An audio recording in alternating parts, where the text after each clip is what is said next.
are back. We are live. Welcome to Star Trek Next Frontier, Episode 9 of Season 1. The title to be revealed at the end of the session, or not, as I always forget. But welcome. It's been longer than it should have been since our last session, which is unfortunate. But just picking up not exactly where we left off at the end of Episode 8. As you know, in Episode 8, Oubliette, there was a comet that the DeGrasse Tyson was searching for the last known location of the USS Darwin, flew inside this comet where 60 years earlier about they were thought to have went to hide from Romulans who were trying to destroy them. Unfortunately, when they went into the comet, they were pulled inside and they ended up in some sort of pocket universe. There's no fuel, no deuterium, nothing. It's just dead space. It's just empty space with nothing in it. And they found remnants of another ship that was bled dry, the crew on that ship killed, and they found that there are those who are also inside this void, hunting and trying to steal resources from ships, including their deuterium. And when the episode left off, the crew went back through the rift. They tracked the rift that they came from. They went back through the rift after making the adjustments to their shields, hoping to escape, but instead they just ended up in yet another pocket inside of this void where a few more of those ships were closing in to finish them off, take the resources, and end the series prematurely. Does that sound about right to everyone? Did I miss anything of great importance? No, that's about right. Sounds all right. That's about episode 8, right? All right, well, then let's resume with episode 9. So episode 9, where we are picking up now, as I say, it's not exactly where we left off at the end of episode 8. It has now been a number of weeks, maybe 2, possibly 3 weeks since the end of the last episode. You, the intrepid crew of the DeGrasse Tyson, have been basically struggling for your existence for the last couple of weeks. You put all of your Starfleet ingenuity to good use to not only avoid these people who are hunting you, trying to steal your resources, to keep them going, as clearly the deuterium is worth more than latinum in a place like this, as without that, you're dead. Literally and figuratively. So you've been avoiding them. You've been trying to go through any breaches that you've come across. Unfortunately, each time you get through, you are again in nothing more than another pocket inside this void. The engineering department has been working very hard to keep the engines going as efficiently as possible, to keep power to all the main systems, the key systems, so you can stretch out far longer than you normally would have, because you are all high qualified Starfleet officers, so you got your genius working on it. So it's been a really tough couple of weeks of avoiding attack by people who are trying to take everything from you, keeping the ship operational, and finding or attempting, I should say, to find a way out. So you're facing a lot of huge issues right now. So let me just get those out of the way now so you know where you stand, and then you can all come up with a plan of attack of what you would like to do. Okay? All right. Clearly, the biggest issue that you are dealing with is the power loss, the power rationing, which again, engineering team, led by Lieutenant James, now that Velik has been left behind on the Class H moon weeks ago. Hopefully, he's able to get back to somewhere safe wherever he is. But your chief engineer is gone, and Lieutenant James has stepped up to take his place. So she has been a little out of her comfort zone I think would be safe to say, as being in a leadership, more central position, whereas she is, as she has described herself, more likely to keep alone and in solitude. But thanks to her and the engineering team's hard work, the ship is still running using what little power you have left. And remember, you did lose a bit of power due to the attack at the end of episode 8 before Lieutenant Drake took over the helm control and got everyone out of there. I don't know how Thishran felt about that, but maybe we'll find out during this episode. I'm scared. Very scared. Yeah. But again, the power rationing is the huge part here. So, Lieutenant Alder, this is something for you to keep in mind, and this will be something really big here at the beginning, and probably something that everyone could chime in on. You could talk to everyone. There could be a conference about it. But as you are the head of ops, it is your responsibility to, again, manage the ship, pretty much. So when it comes to a situation like this with power rationing, you are the one that has the final say of where this power is going, how to make the most of this. So I could come back and explain it again to you after I run through the gamut for everyone. But just to let you know, because of the power rationing and what every department needs to operate in here, you have security has a very high demand for the power because of shields and weapons. Because again, you're constantly under attack, and Drake is extremely on edge about keeping the ship protected. Would you say that's accurate, Drake? Obsessively so, yes. Obsessively so. So security right now has a power demands complication of 3 on it, which means that everything security related is bumped up 3 levels of difficulty. Engineering as well, they're keeping everything in the ship alive. If it's not for engineering, keeping the ship going. And again, the ship's been under attack for these last few weeks. It's been getting damage, and just the day-to-day demands are taking its toll on everyone. So engineering has a lot to do 24 hours a day. Engineering also has a complication range of 3 on it. Power demands 3 on it. Okay? You got that, James? Yep. Okay. Helm as well. Helm, you are, of course, you need to make sure that you are ready to go. The engines are prepped. The course is prepped. You can get the ship to the next rift when it is found, when it's time to go. You might not always want to go through a rift depending on if there's enemies there or whatever.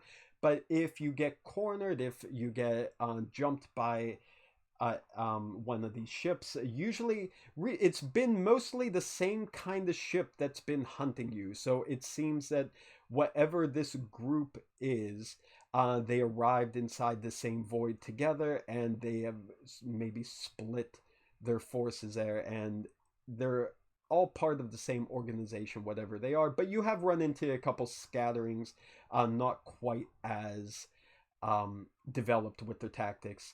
But you're constantly either on the run, trying to avoid them, trying to stay one step ahead, and get to the next rift to try to find the correct path out.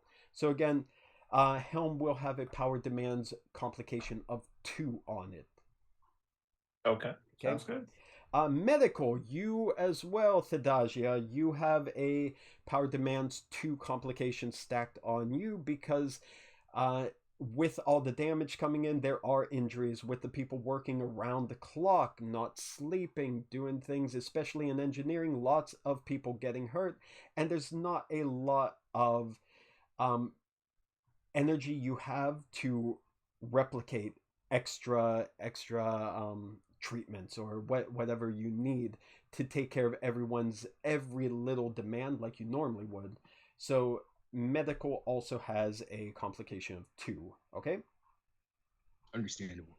And science as well. Science, you know, the big key for you at this point is you're trying to scan. You're trying to scan the area around you. It's just empty space. So you're desperately trying, desperately trying to find any kind of source of fuel. So you're scanning as far as you possibly can for particularly deuterium. You're scanning to try to find any signs of the next rift, and you're also scanning defensively to see if you are going to be attacked again. So again, there's a lot going on with science, which gives a complication of 2 to science as well. My combat tactics focus doesn't change anything, I guess. For that won't change right now, but depending on the situation, that might alleviate some of it. Okay. So, Alder, with you being the ops manager at this point in time, like I say, it's up to you how the power rationing goes. The ship has been able to preserve 5 points of power to be spread across these systems as you see fit. And with these 5 points, any point you put into one of the departments is going to reduce the complication range of that department for the sake of this situation. So again, you get the final call about it, but it also might be worth discussing with the department heads of where you could allocate these 5 points, because of course some departments need or have already a higher complication, and some may be more important than others, or maybe the department heads think they're more important, but it's your final call. Is that okay, Alder? Sounds good. Okay, so again, there's 5 departments for you to think about right now. Will be security, engineering, helm, medical, and science. Okay? The next thing to keep in mind, because the fun just don't stop where you are, the fact that this has been going on for a long time and you still have not been finding your way back home, the fuel is only going in one direction currently, and it's not encouraging. There's also a ship-wide low morale complication placed on everything. So that's in addition to what's already in the power demands complication. That means that the crew maybe not working at their best because they're starting to lose hope at this point. This is something that could be addressed by command themselves, or even with the counselor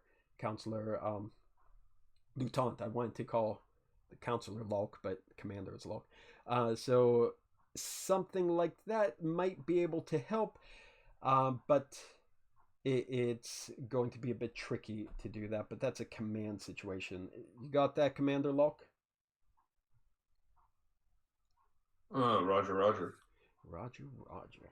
And one last complication, because things just aren't bad enough for everyone.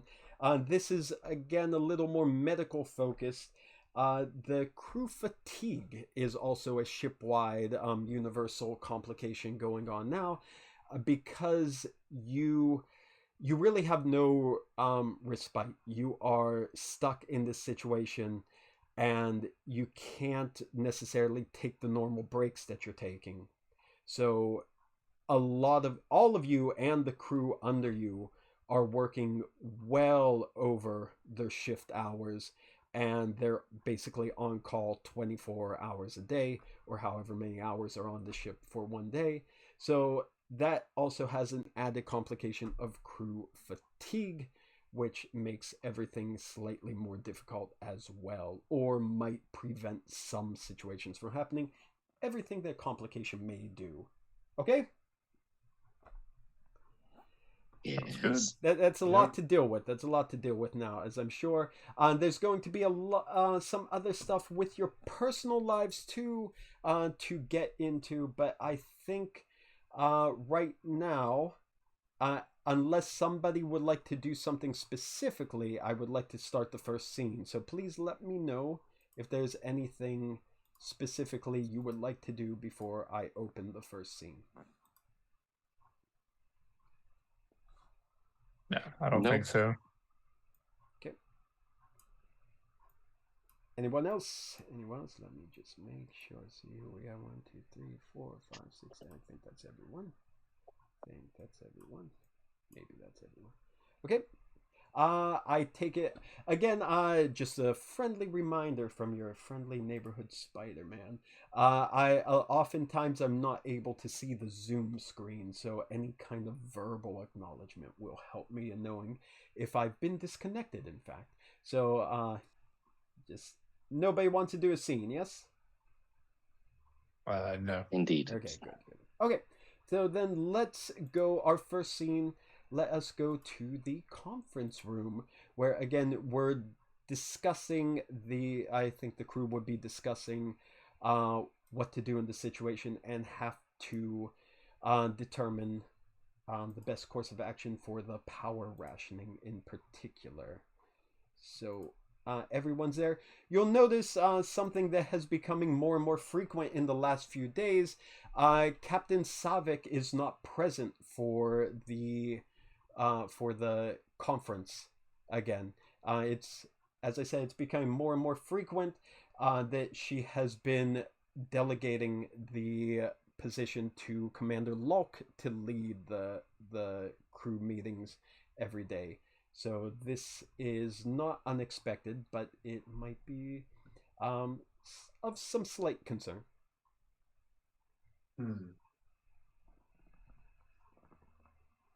So, all right, everyone. Let's start with a few status reports. Lieutenant Tadagia, how is the medical situation? I would be lying if I said it was ideal. As you know, the crew morale has taken quite a hit. In addition to the injuries, basically gained over the last few weeks. It's not great. I wish I could give you better news, but it's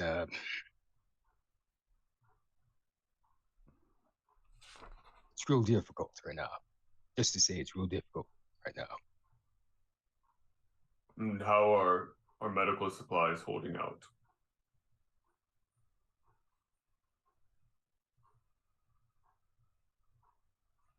Well, it's not so much an issue of our supplies. It's some of our supplies need special containment, certain cooling temperatures, and that's going to take a drain, of course, on the ship's power.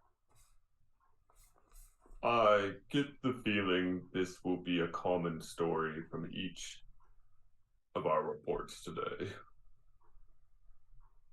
Yes. Thank you, Lieutenant Tadagia. Lieutenant Alder, can you give me a status report on ops? Pretty much, I'd say, in line with medical in that, we're running around to put fires out. Everybody needs something, and we have limited resources as well. Circumstances dictate. Yes. And Lieutenant James, how are you holding up in engineering? A bit like Lieutenant Alder, we're putting out fires, sometimes literally.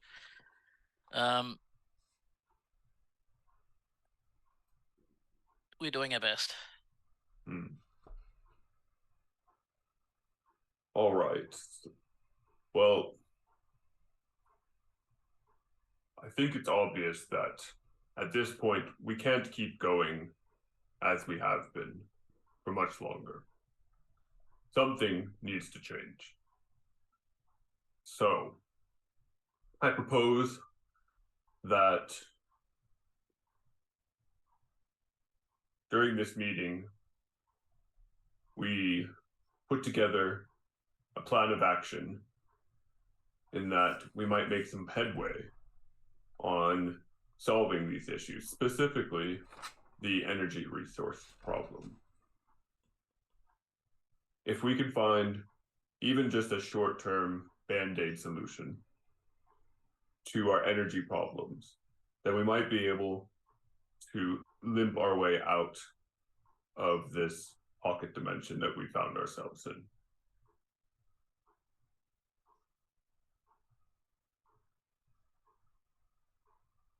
So the focus of this meeting should be to come up with ideas that we might generate alternative sources of energy from.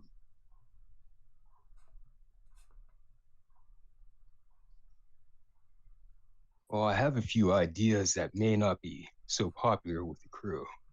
One being, in order to conserve energy and rations, many of the crew may have to bunk up together as a way to conserve energy and shut down all the non-essential areas to conserve and reroute that power to where we really need it.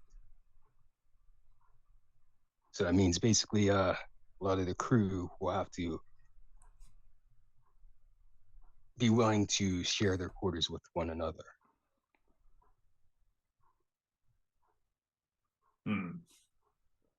Perhaps we don't even need quarters.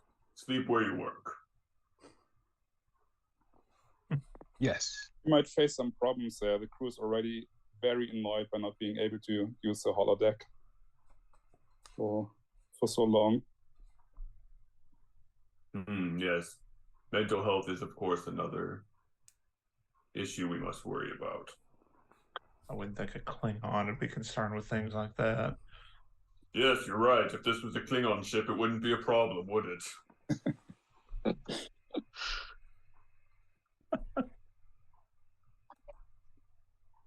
Also wouldn't be a problem if it was a Borg ship. But I don't see us wishing to be that, so... So is that what you're suggesting, sir? Just ask to be assimilated.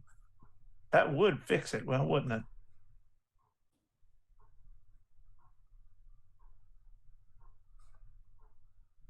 I have one theory.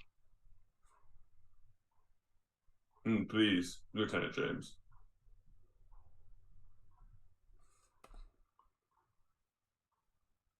The holodeck.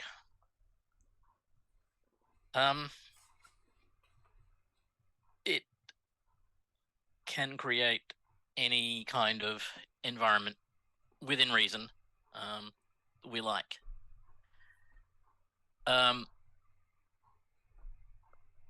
What if we use or generate, create a room, create an area that produced power like we used to hydroelectricity, for example. Given it's a holodeck, you don't need the full dam and water to be there and everything else. All you need is the hydro plant where it generates spins turbines. The turbines spinning with holographic water will still generate power through the holographic turbines, possibly, then linking it into our systems. I would have to work out how to do that, but it won't give us much.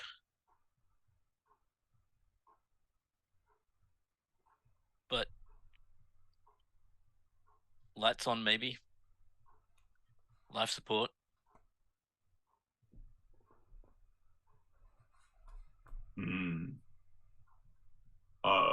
I'm no scientist, but my understanding of the theory of conservation of energy is that it would take just as much energy for the holodeck to produce that as what would be generated by it, would it not?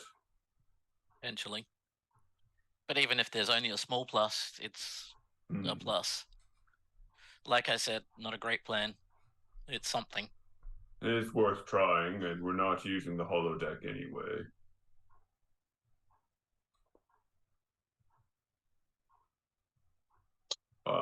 Lieutenant Weber, what do you think of this?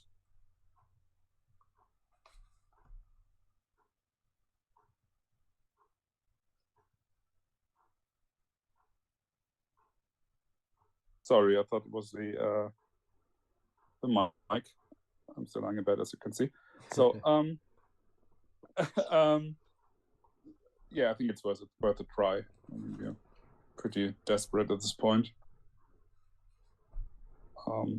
I can get right to it if you want.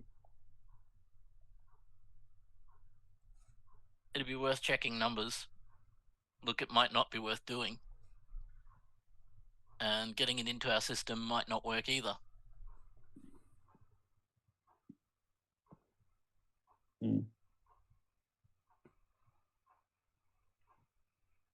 Would it be possible to supplement some of our power with some of the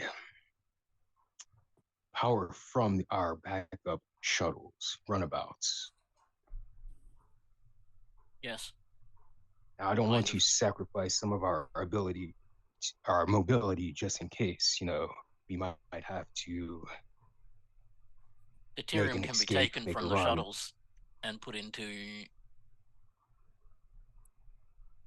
the DeGrassse Tyson's deuterium tanks, but once that runs out, we then have no shuttles and will leave us in the same situation.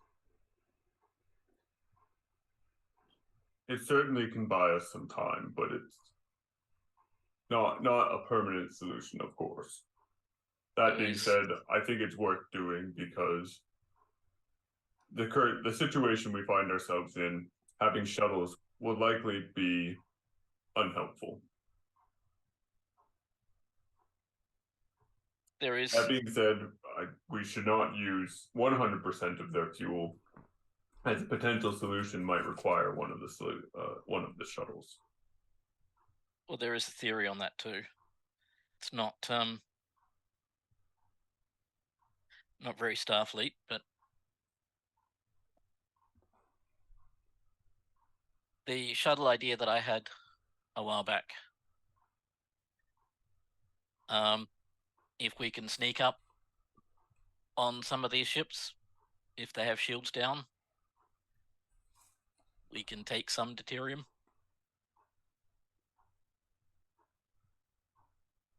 I'm of a similar opinion on that point. I think sneaking up may be a bit more difficult than suggested, as they seem to know our sensor range and when we appear. But if we can find a way through the shields, we might be able to disable their weapons and then take a little sampling of the deuterium for ourselves. Not necessarily leaving them empty, which would be, the same as killing them, but taking a little sample here and there would suffice until we're able to leave this area. That being said, if we can take enough that leaves them crippled, it would leave us in a better spot to negotiate. But one could argue that that's not then negotiating, as dictating terms. Yes, exactly. I feel, given how they've responded to us so far, they're really not in a position to negotiate. Although the opportunity to speak with them as to why they are still here after all this time would be a good opportunity for us. Well, perhaps they don't know a way out either. I've been thinking about that. The first ship that we encountered maintained its distance for quite a while, even though I'm sure they would have known they had superiority over us, and we were, the longer we're active, the more deuterium we're wasting. But it waited until we tried to make the jump before then full on attacking us, which makes me think there are ways to get out of here, and it was scared that we were going to disappear. Surely they know their way around this space enough that us jumping to another section wouldn't be of too much concern. But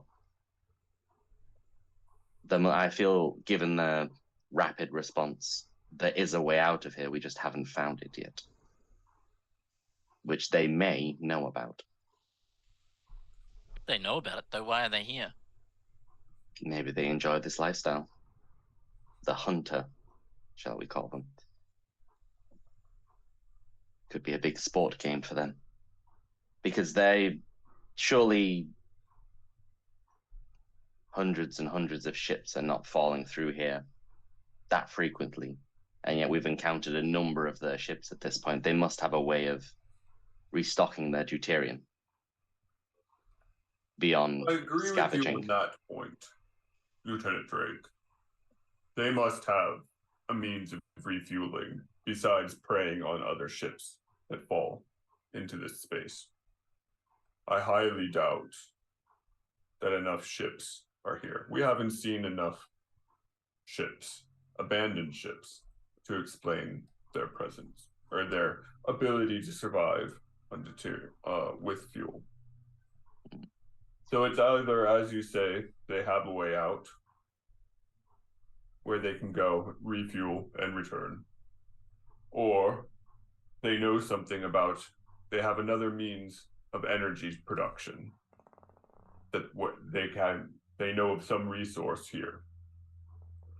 And if that's the case, then they might have waited for us, or waited before attacking us, in order to see if perhaps we knew a way out. Because they're stuck too. Which leads me to what I think is our best chance of survival, which is interaction with the others that are here. Agreed. I personally don't agree with, or I shouldn't even say personally, as a Starfleet commander, we will not be taking deuterium from them. We can negotiate. We will just talk with them. We will defend ourselves, but we will not force ourselves by putting them in a worse situation than we already find ourselves in. If they do have a means of replacing their fuel, which, given the weapons they fired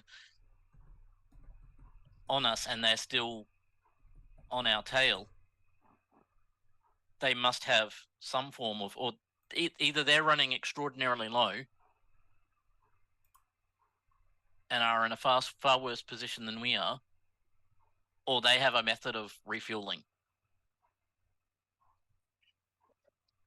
Agreed.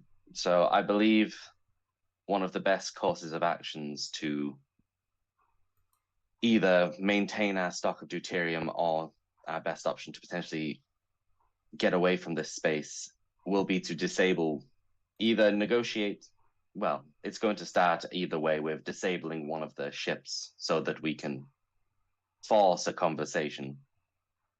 And if that fails to work and they try to run rather than talk, I would suggest attaching a probe we're able to track to the ship, whilst if they try to run away, so that we can follow them back to wherever they may return for fuel and repairs. The shuttle could, in theory, follow them without being detected.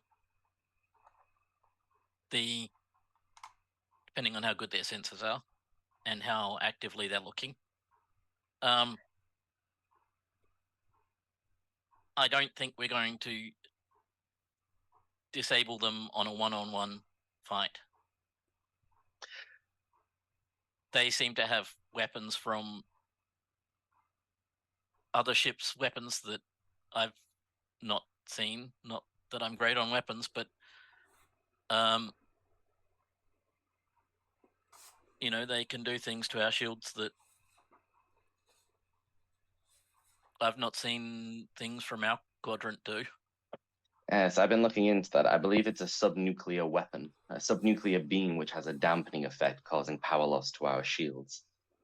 If we can find a way to either negate or, how should I say, minimize the effects, if we can mostly just find a way through their shields, if we target their weapons, that opens up the potential for them to start talking.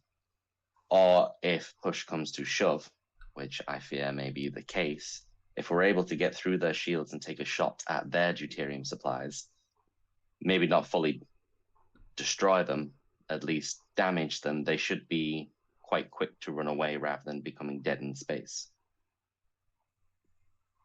But it's going to require quite a bit of effort from, I believe, Alder and Weber to determine a way through their shields and a way to minimize the subnuclear effect of their beams.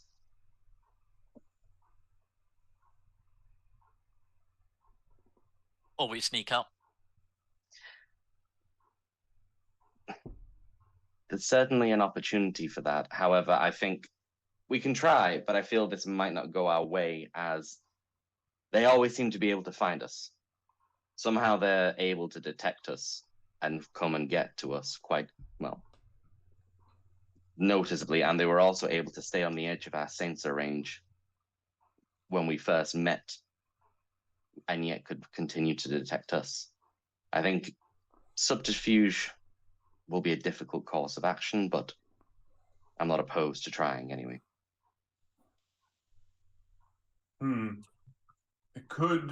Their previous success could be used in our favor. If they assume they know how to find us, and we can determine how they find us, then we can use that to set the trap. And that's a good idea. We still need to get past that beam and shields, though. Yes. On that point, though, if they know how to find us,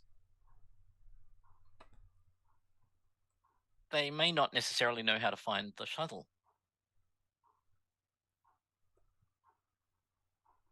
Potentially, but it's a big risk for whomever's in the shuttle. The Shrawn's up to it. The Tron just doesn't respond. He's almost staring in a straight line at this point, just staring at the table.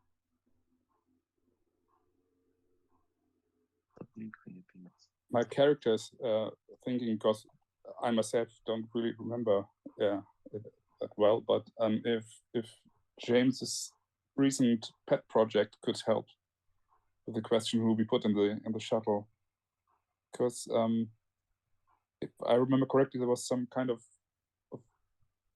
putting a projection somewhere that someone includes conscience or something. It well, clearly we're not allowed to use cloaks because of Sure. agreements with Romulans, but this is as close to a cloak as you might get without cloaking. It also hides the emissions of all its exhausts, which, unlike any other cloaked ship out there now, every ship that at least we're aware of in the Alpha Quadrant has exhaust of some sort. This shuttle will not. Oh, I just want to cut in. I think Weber is referring to your hologram project, not Yes, the shuttlecraft project. Oh, the apologies. AI DNA. self-controlled hologram one. Because I think you only showed the shuttle to the captain, right? No, the shuttle was Was in the a shuttle briefing okay. to everyone. Okay. I was talking about the thing that you introduced to us at your. Oh, the your one first, you introduced to Weber and the captain with your AI. which I don't Yeah. remember. Sorry. Much of, but I think it was some kind of having a copy of yourself or some. Yes. Yeah, so maybe. Sort I of. don't know if we can put one of those in the shuttle, maybe, but I don't know. Probably haven't been working on that over the last weeks. Well, with the power issues, no, the holodeck's been mostly shut down. So I haven't had a chance to work on that in the last few weeks. I feel like we've got But one big that- missing piece to all this puzzle here in this ship-wide crisis. Where's our fearless leader at? And the Tyran says that as he glares at Locke.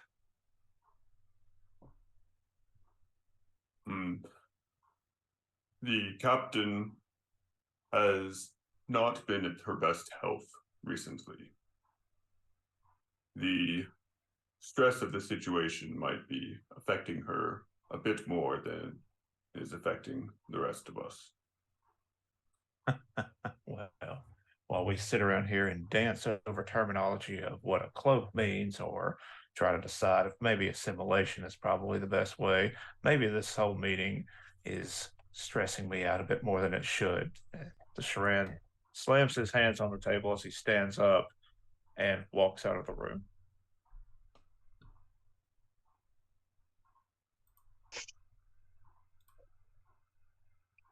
I don't think anyone moves to stop him. We're all a bit stressed, but yeah. Probably go a bit easy One without person him. like, Yeah. oh, wait. Yeah, no, we're all a bit tired of you. No offense. Carry on. As soon as he leaves, the other door opens. Captain peeks in. You gone yet?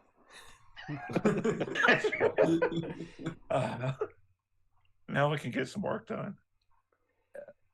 So yeah, Thishran just heads out. And speaking of getting work done, as the meeting's going on and these ideas are coming through, eventually, Locke, you'll have to come up with a plan of maybe direction for what people should focus on today. But I think the first pressing matter, though, is getting from Alder where he is going to approve all the power allotments for the systems here. So if Alder has thought about it or would like to discuss it with the other department heads, where again 5 points of power you got there, Alder, and each point that you allocate to one of the departments is going to lower their power demand complication by 1 point. Okay, well, I've already made up my mind. Engineering +2, Helm +1, Medical +1, Science +1. Can you say it one time? Helm is 1, Science is 1. So engineering Okay. +2, Okay. Helm +1, Medical +1, Science +1. Okay. And nothing for tactical.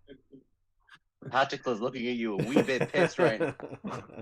I think, Alder's looking at Locke, and when he's announcing this, he's saying, I think the most prudent course of action in my regard, or in my thinking here, is we won't survive any encounters as such. And I have faith in Lieutenant Drake that he can do miracles with what he already has. I know he's extremely capable, as we've seen before. Oh, I imagine he's going to need a miracle soon. Yeah, in all due respect, Lieutenant, I understand the point you're trying to make. However, engineering, Helm, medical, and science are not going to really need that power if the shields fail and we all go boom. I just look at Locke. I think the key here is we don't shoot, we run. Yeah, well, that's great. Also, I would like the shields to be intact, you know. It's kind of what lets us run away without going, again, as I said, boom. And But I if also nobody's stare shooting at at us, we won't need shields. Everyone's So staring. Then can I have some sort of agreement that as soon as anything looks like it's going to start shooting, that I get the main, well, alongside Helm and potentially engineering, that all power from medical and science gets routed my way. I mean, look really, toward what do we the- need medical for? I mean, we've only got a ship full of organic people who desperately need help, sleep, and everything else. You know, it's who needs medical? Now, I'd Well, if also you're like dead. to also interject there before Alder can respond to that too. Again, from a mechanical standpoint as well, every time these powers need to be shifted, because as head of ops, of course, Alder can reroute the power to any station wherever needed to reallocate it for whatever. But every time that's done, we are going to be making a roll on the extended consequences chart, which could eventually remove... right now you have the 5 points of power, so that could keep taking down 1 point of power, as again, you're not able to really replenish these things. So the more you keep shifting and making adjustments that aren't set for the long term but are just done frequently, the higher the risk that you are going to have less power to allocate after that. So How about yeah, how about one less power for engineering and put it through to tactical? I look at LOL. everyone's staring at Lol. Everyone's looking at Lol now, yeah. Come on, Klingons. Yeah, fighting.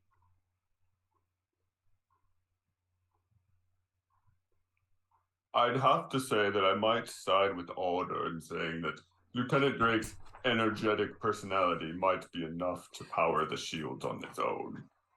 But I think an even divide of the power will benefit us both. It is the most conservative course of action. If you say so, Commander. Although I would like to request that science, given the extra power needs, also looks into how the subnuclear weapons work and on how to replicate it, because that might be the trick to getting these hunters' shields down with the dampening effect that it has. And perhaps a way out. A way out would That be too. nice. Well, yes, but given, it's been a couple of weeks now, whatever. Just me keeping everyone alive. Okay, so Alder, your final decision then? I've been tapping on the pad, so we follow the wise words of Commander LOL. Okay. So 1 point to each department. Is that what you said, Locke? Yes. Okay. Oh, yay. So engineering +1, weapons 1, helm 1, science and medical all 1. So that takes the current complications down to engineering is 2, tactical 2, helm 1, science 1, and medical 1. Plus any other additional complications such as morale and crew fatigue. Okay. Anything else coming up in this scene before I'm cutting the scene off, and Locke can share his wisdom what he wants as the main focus for each department? We good? Mm-hmm. Okay. Yep. Then Locke, what would you determine is the best course for everyone to focus on, and maybe you could fire off a email to Shran about what he's supposed to be working on later as well. Unless you want to confront him. Oh no, I'll go find him personally. Come at me, bro. Hey. Hey, this is Right. We're exactly... all just 10 steps behind Locke the whole time. Yeah, everyone just watching. With the popcorn. Like, damn it, Drake, stop replicating popcorn! We're running out of power! It's fine, it's worth it, let's go. Okay. I'm fully committing to the walking up behind him and putting my arm up on his shoulder. And just taking there's something you'd like to talk about, son. Oh. I can't wait to see how that goes down. Okay, Locke. Again, we're all behind with popcorn. This is going to be great. Should you all be 4 security guards? Should you be outside the right door? Morale boost. Yeah, everyone's like, yeah, you could solve 2 problems instantly with that. Like the whole crew's like, fight. Woo!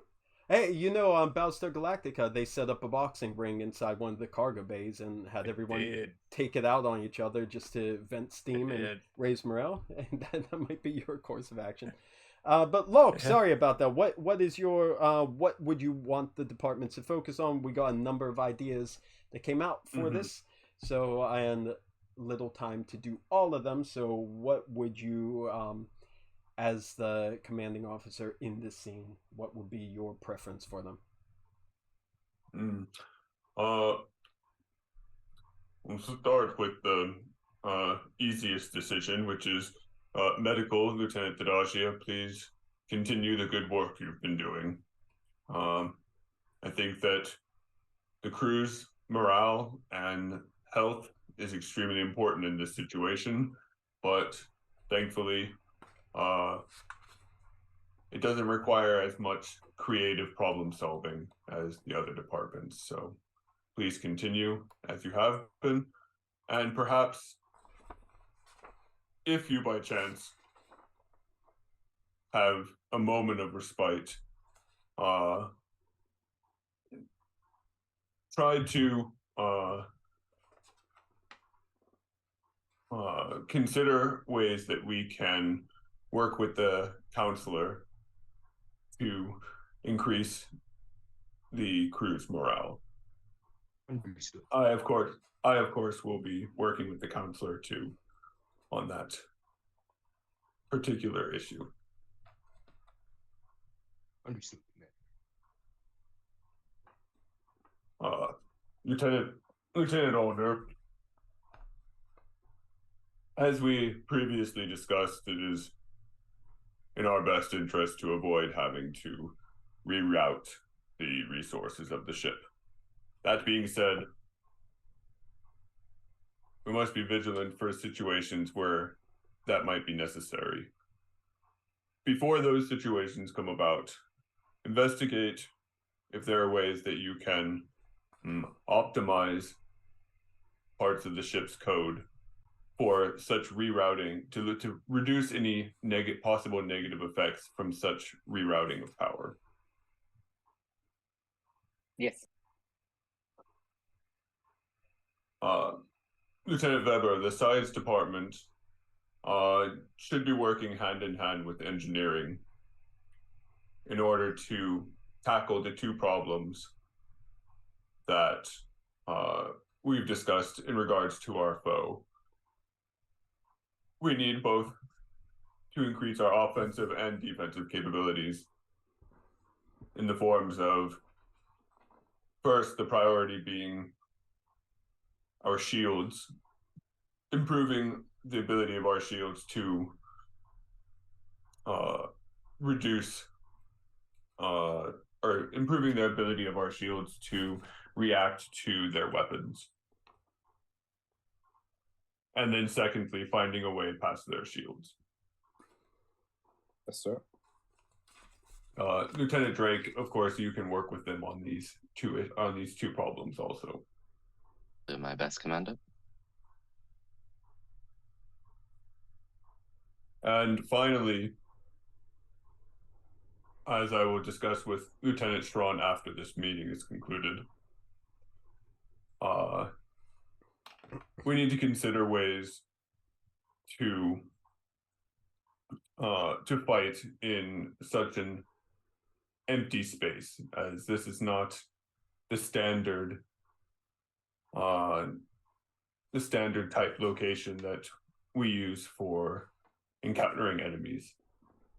And so I'll have him study ways and flight paths that we might be able to use such an wide open space to our advantage.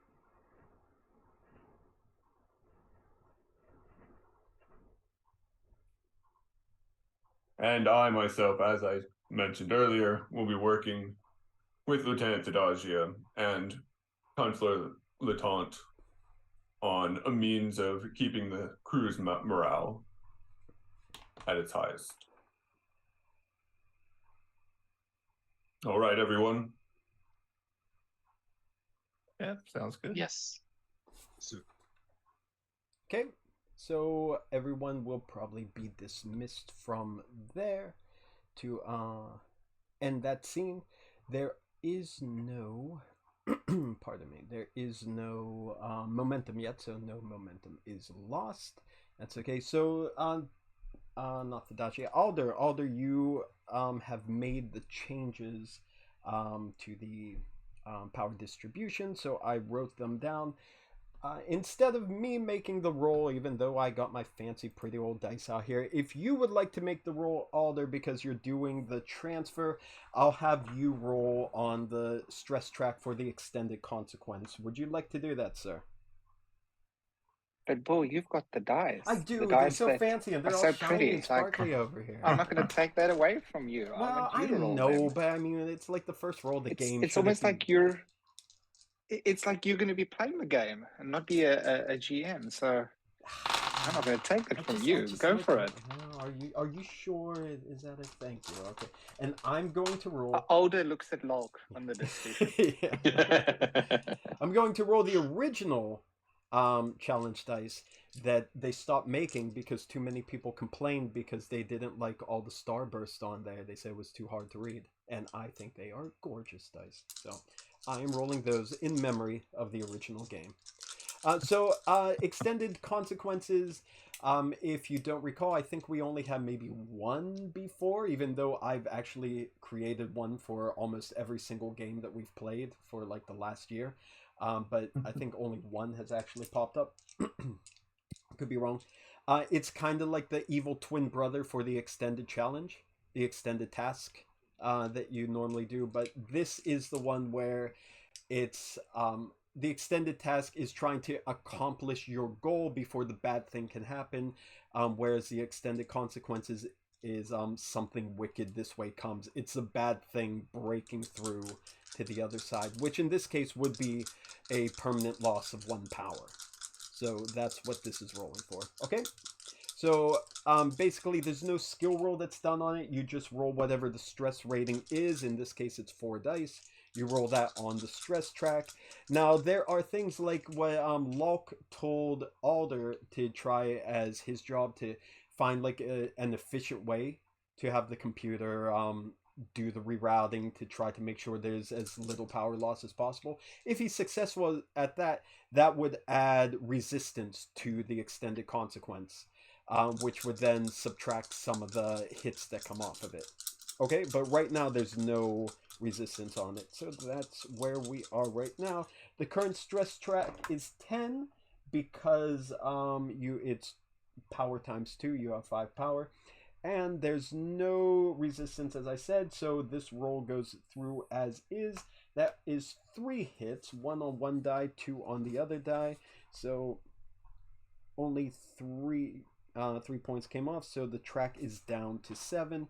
Just like an extended task and like combat, which works in the same mechanics, if you roll a 5 or higher, like 5 hits or higher, that counts as a breach in the case. Or if the stress track hits 0, that is a breach.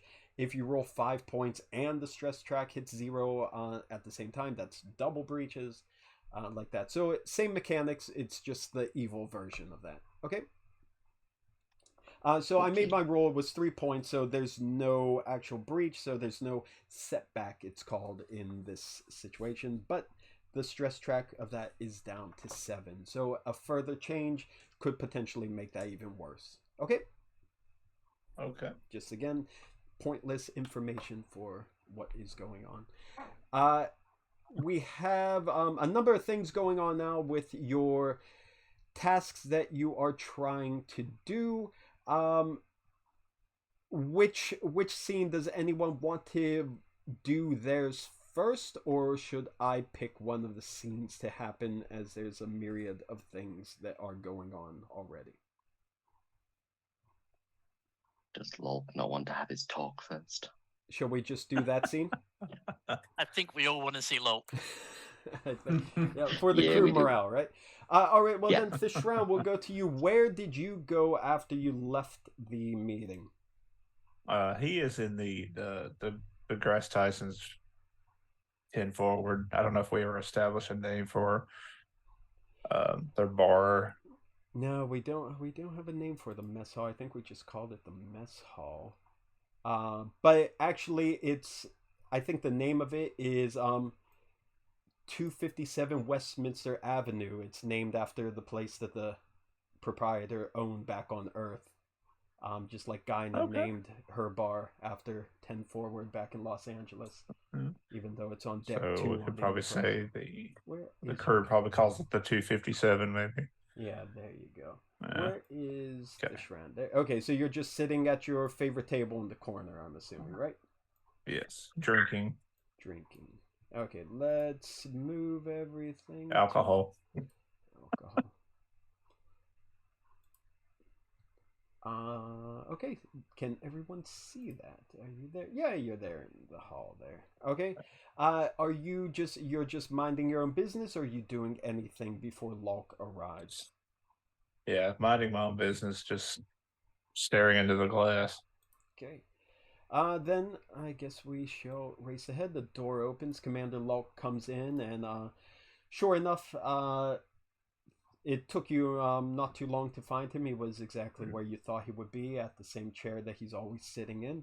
And as you know, he's been having a lot of issues lately. He was brigged recently for assaulting a fellow officer, and he's been, he got injured too upon entering the pocket universe. And so there's a lot going on, but his already poor attitude has been seemingly getting worse and worse over the last few months. But there you go, you step in, and he's right where you expected him to be. All right, I walk up, not directly behind him, but in his peripheral vision, so he for sure knows that I've walked up, and stand at attention behind him without saying anything, and wait for a minute for him to reply to my presence. I'm sorry, what? No, he doesn't even look up.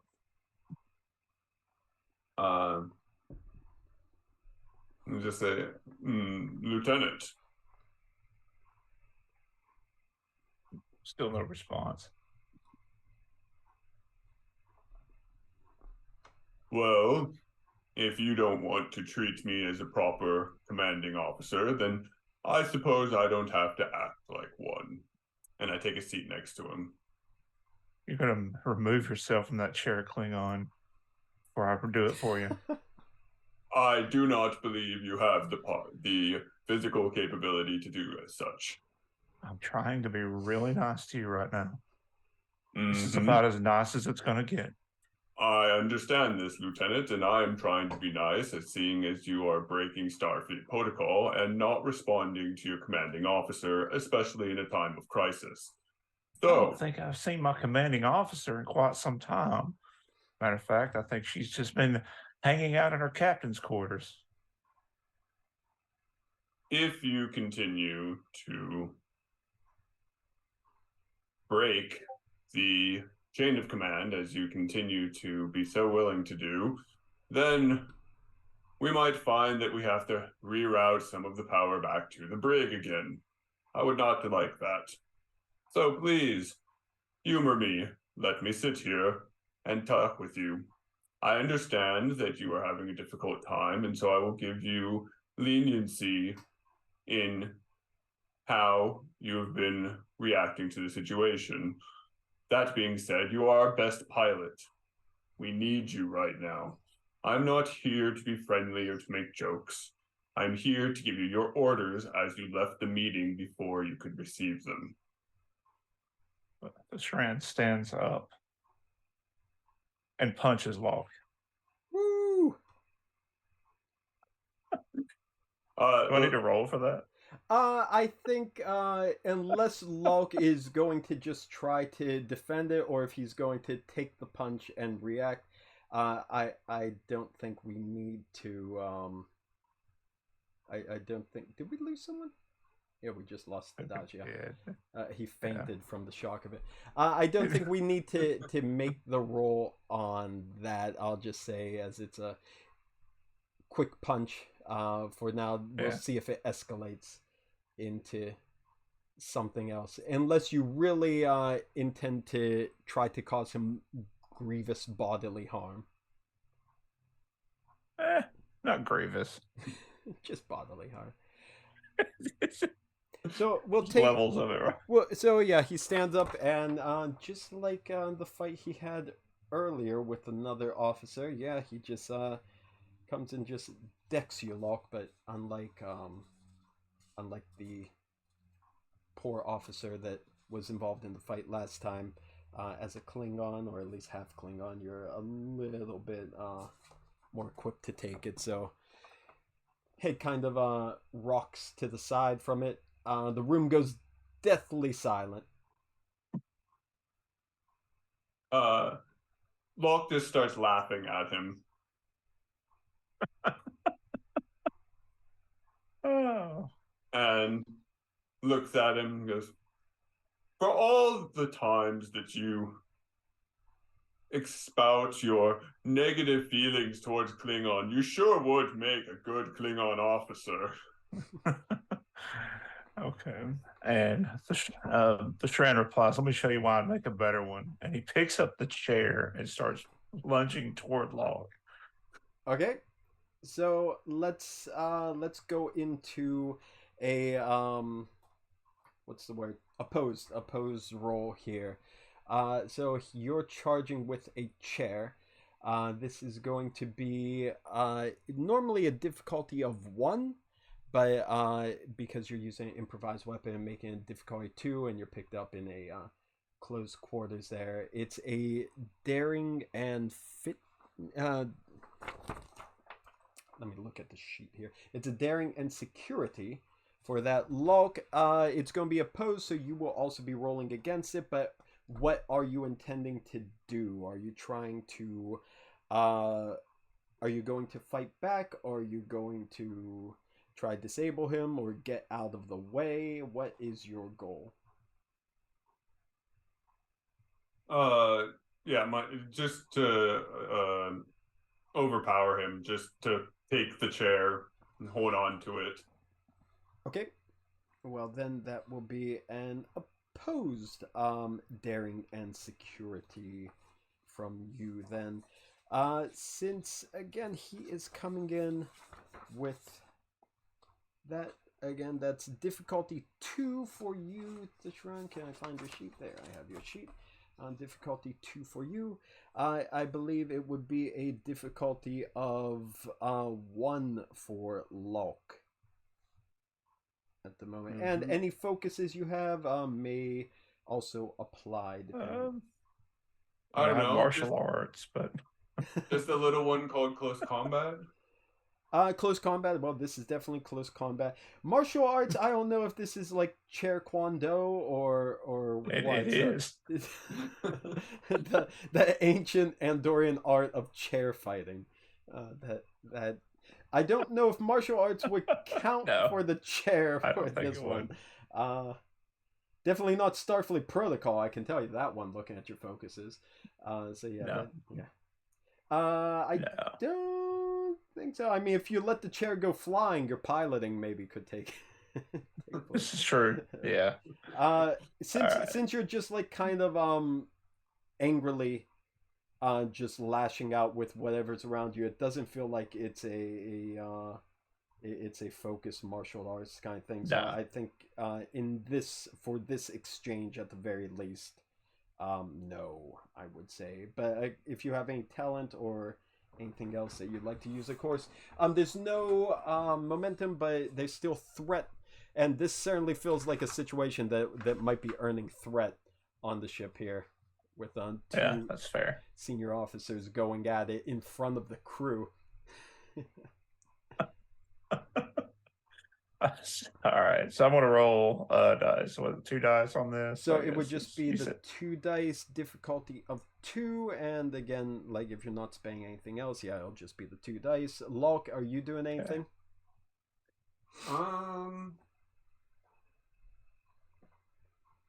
Yeah. I don't think so. I think so. I just have complication 1, task roll 1, right? Should be, yeah, should be. Actually, you know what? For both of you, I'm gonna make this complication range of 2, because this has this has a really good chance of affecting crew morale since this is in a public place. And Drake peeking in through the door, I love that too. I saw your character sneak up there, so that's why I started laughing. I apologize. Peek through the window. He's even tilted around the door I know. to watch. That's what I love. That's why I was laughing. I'm like, oh my god, he's actually peeking in the room. Okay, yeah, so you could both make your We roll. actually gave Drake a little camera as well, so Drake's filming it for everyone else. yeah. Live stream. I'm making loads on this. What's up, YouTube? I'm here live at the fighting. Okay. Locke, did you make your roll yet? I see on OBS. No, not yet. I just wanted to, I know it's daring and I don't know, security? I guess it's not command. It would be daring and security. Yeah. So. Okay. And again, focus is okay because of close combat. Yeah. Okay. Did you only roll one die? Yes. It's only No, it was difficulty two. of one. Difficulty of one, but you still rolled the 2 dice. So just roll one more die. So just click it one more time, yeah. Okay. So you already did get your success anyhow. You got 1 extra success, which oddly enough, I don't know how, but it earns you momentum, which it just sounds like it wouldn't because it's 2 crew members fighting. But Thishran, you failed the roll because you needed 2 because of your improvised weapon. So basically, you go swinging the chair, and Commander Locke snaps into action with his close combat. Again, you weren't using your martial arts, you weren't using your training, you were just almost like in a blind fury. Rip the chair from next to you off the floor, go swinging it. Locke comes up, and Locke, you said you want to overpower him, not necessarily attack him, so feel free to narrate how you handle the encounter. Yeah, I mean, I take the chair and just kind of remove it from him and then walk up and give him a hug. And he just starts crying.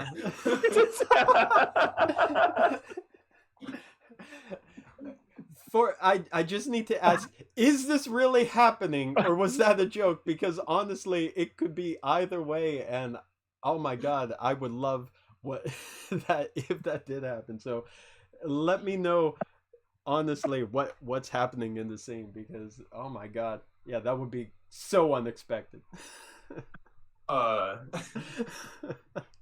So actually, Locke will just do that. He just takes the chair, and puts it down, and then hugs Thishran. And Thishran's reaction? Thishran is going to then use. I'm gonna try to spin this martial arts thing, I guess, to where clearly he's in some type of a hold. So I'm sure that the Ushran has taught him, which is the Andorian martial arts, to get out of said hole.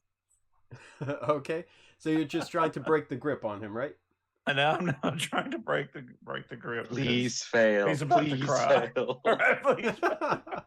Okay. I want him to struggle and cry. Okay, it's gonna be same thing again with unfortunately, Locke, you don't have enough momentum to place a trait on him for being held there, so it's not going to make a change to his difficulty. You're still going to have your difficulty of 1. You're still rolling 2 dice unless you buy more, or whatever it is. Although, let me get to you in a second. Thishran, your roll will again be daring and security. You'll have a focus with martial arts, and if you buy an extra die with threat, then the Ushan will come into play, your Ushan talent. Okay. I will, just for funsies, I'll do that. Okay. And Locke, well, you know what? For right now, no, I'm not going to say that. So again, for you, Locke, it's daring and security. Again, close combat focus still applies, and if there's, that's to keep your grip on him. So if there's anything else you want to buy, again, there is the 1 point of momentum, and there's still threat spends. Jeremy, however, I'm going to put a stipulation on you. I know you're going Okay. to probably buy a die with threat anyhow, but Yes. I'm going to say if you buy more than one die, I'm going to say you cannot use momentum because what you are doing is definitely a threat generating action here. So Okay. you won't be able to buy dice with momentum for this attack. Okay. So, But but Ushan I'm buying requires threat anyhow. Yeah, so you're I definitely... gotcha. Okay. So yeah, I'm doing just the one die then. So, Okay, so that's +1 threat, and you'll get to roll 3 dice. Commander Locke, Yes. what is your final plan? I'm actually tag teaming him because I look past him while I'm doing this, and I see Counselor Lutant was eating in there, and she stands up and comes up from behind and hugs him too. Okay, so instead of holding on to him, okay, well no, we'll just see if the grip holds up. Yes. We'll see what happens. We'll see if the grip holds up. And so you yell for Lutant to come hug him too. Okay. Oh, I don't yell. I just look at her because So she actually had already talked she to knows what to Commander do. Locke about this and about what to do with Thestron. And this is Locke taking her suggestions way too literally. Okay. Right. There we go. All right, make your rolls. Lutant had said that Thestron just seems like someone who really needs a hug, and Locke took that purely literally. Well, he did, and that's awesome. I think that is one of the best things I've seen so far. Okay, now Thestron, you got a complication, but because of Ushan and you use threat, you are able to re-roll those dice if you would like. So you can re-roll any number of those dice, from what I can tell, if that's correct. Oh no, if ain't that, if ain't bought with threat. So yeah, you could re-roll both of those 2 zeros if you wanted to. Okay, I'm gonna do that. Okay, still a complication and 1, so you got 3 successes there and a complication. Okay. So I guess I have 2. I'll use a momentum, I guess, to make it 3 dice. Make an additional dice. Yeah. And it's still complication 2. Still complication 2. Yeah. Okay. Okay, so 2 successes. Thestron You got... need another dice, no? Oh yeah, You you said need you were one more buying die. one Yeah. with momentum. Ah, right. There needs to be 3 now. Okay, here's one more. Damn. Yes! Oh, It was! Okay. The power of love. Okay, so you matched his and you got more momentum generated over his, so you banked the 1 momentum again. You hold the grip. He is struggling against you, but your hug is just unbreakable.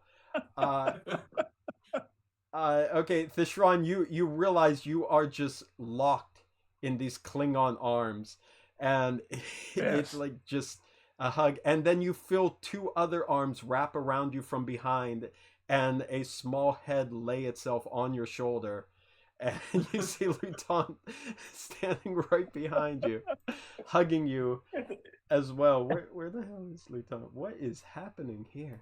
What is going on? Drake, you're watching this whole thing, of course, from the window. And I'm like, this is not the video I was expecting, but I'm gonna make a buttload of money off of this. Right. 2 Klingon and a Terran and a human. Woo! It's all good. It's love, man. Everyone loves love. Okay, so it went from a violent altercation with a chair to just those crew 2 members hugging him. Like Thestron, you just can't break the hold. The hug is going on, and then Lutant comes, lays her head on your shoulder, hugs you, and she just starts, like, in a very soft, like, ASMR kind of voice, like, just saying in your ear, like, how everything is okay. You're with your family. You have support. She's, like, giving you all these reassuring words in your ear as she hugs you from behind. Right. And you're just trapped there. You know what? I don't even know. I don't even really have a reaction to what I'm seeing here. Like, the complication you had, I was definitely going to increase the crew morale. complications ship-wide for that, but I don't know how the crew would react to seeing this stuff. So I'm just going to bank the threat, and I'll think about how to use that later, because I'm lost right now. I have no words to explain what I'm seeing.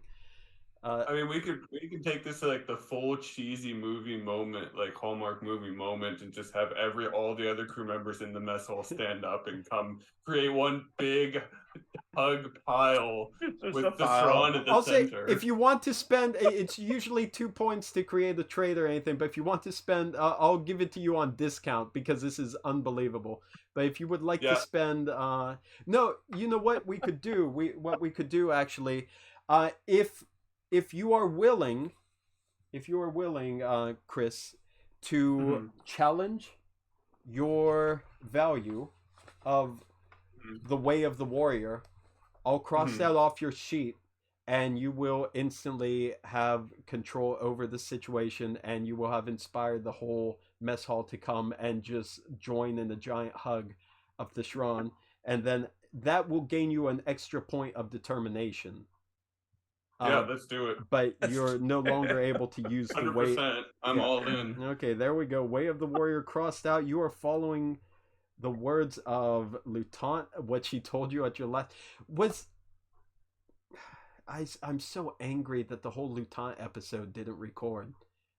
I'm so angry. Like, Lutant stuff is so awesome, and we lost one of it. But yeah, you now have 2 points of determination for this episode, as the entirety of the mess hall, you just like make eye contact with everyone, and they all come around, and everyone joins in. All of your fellow crew members there in the mess hall, Thrawn, have just come and joined in a group hug with you, and they're all just like repeating the same encouraging words that Lutant is whispering in your ears, and like just looking you in the eyes with the most sympathetic eyes you see.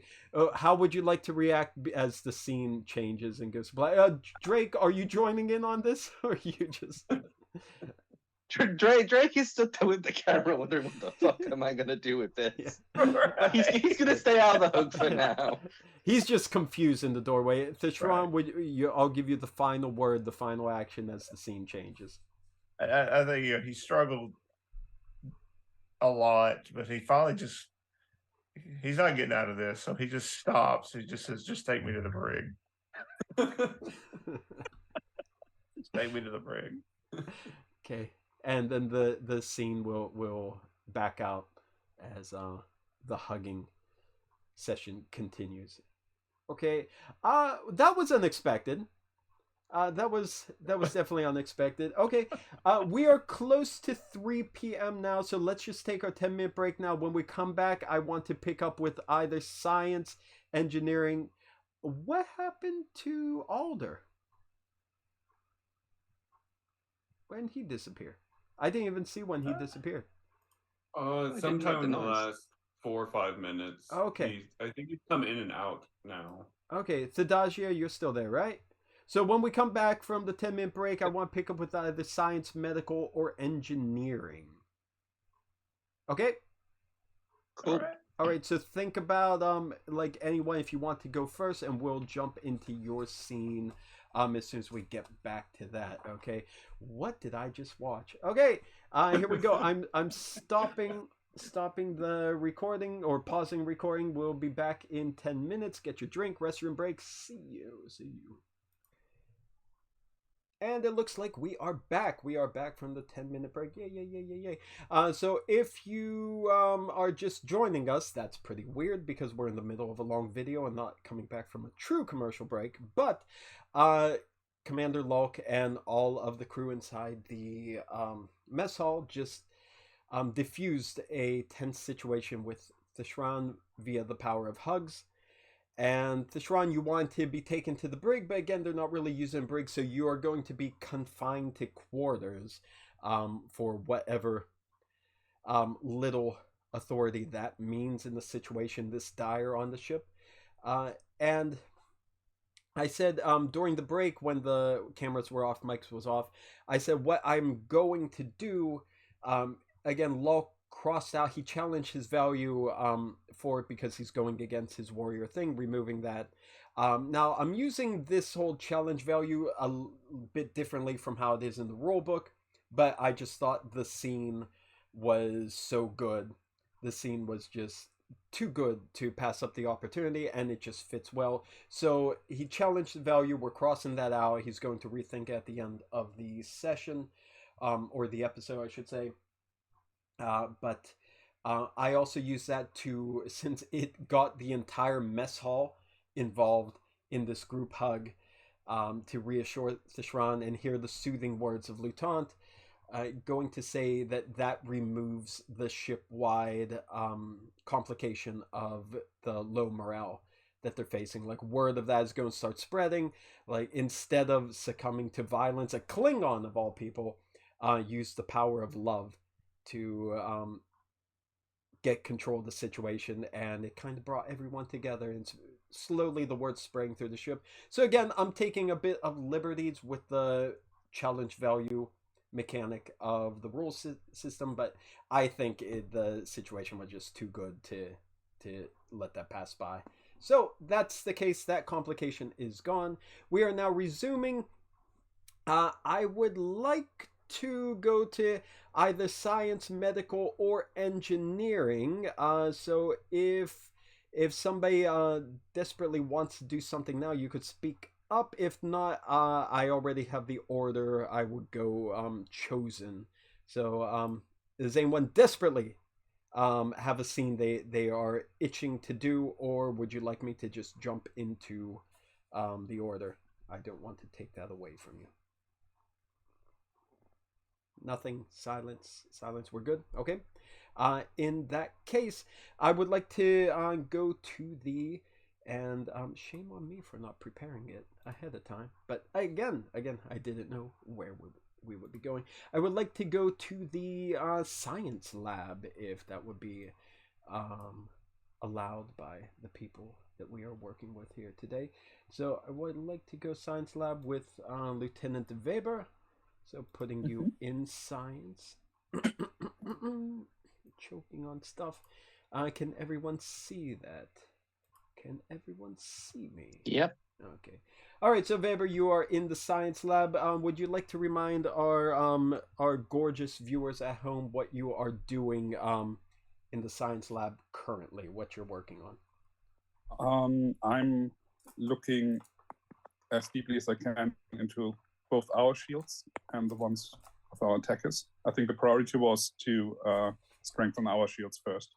Okay. So whatever I can do to achieve that. All right. So it's probably going to be a lot of trying to analyze the data that you've picked up, to try to find a way of exploiting it, I would imagine. Yes.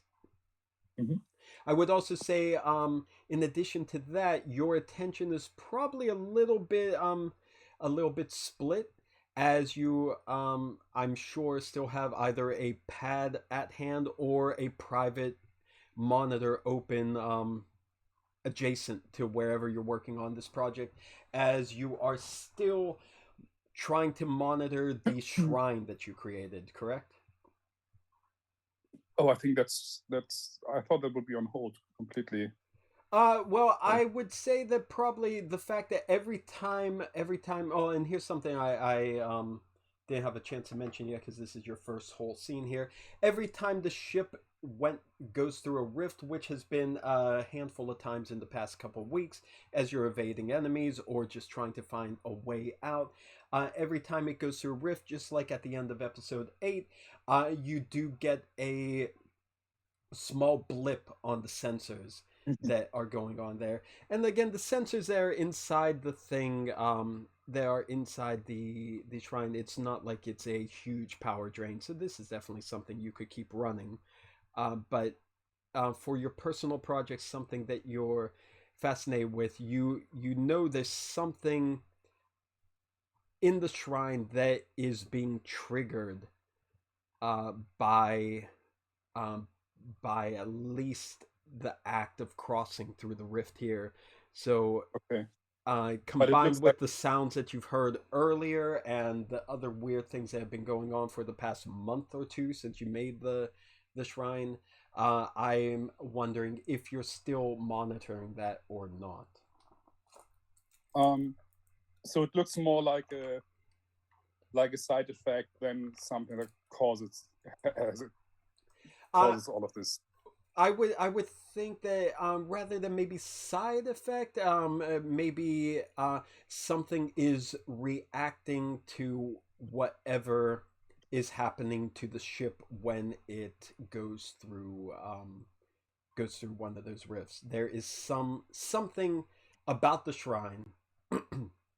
Again, your readings so far haven't really showed anything out of the ordinary, but there's definitely something that is making the shrine itself have some kind of strange reaction that you still haven't been able to get strong readings on. Whether it's the fact that you need to calibrate the sensors to be even more sensitive to pick it up, or what else. You'll get the blip that, okay, there's a burst of energy, but you're not getting readings on what's happening. And you know it's triggered at least every time you go through the rift.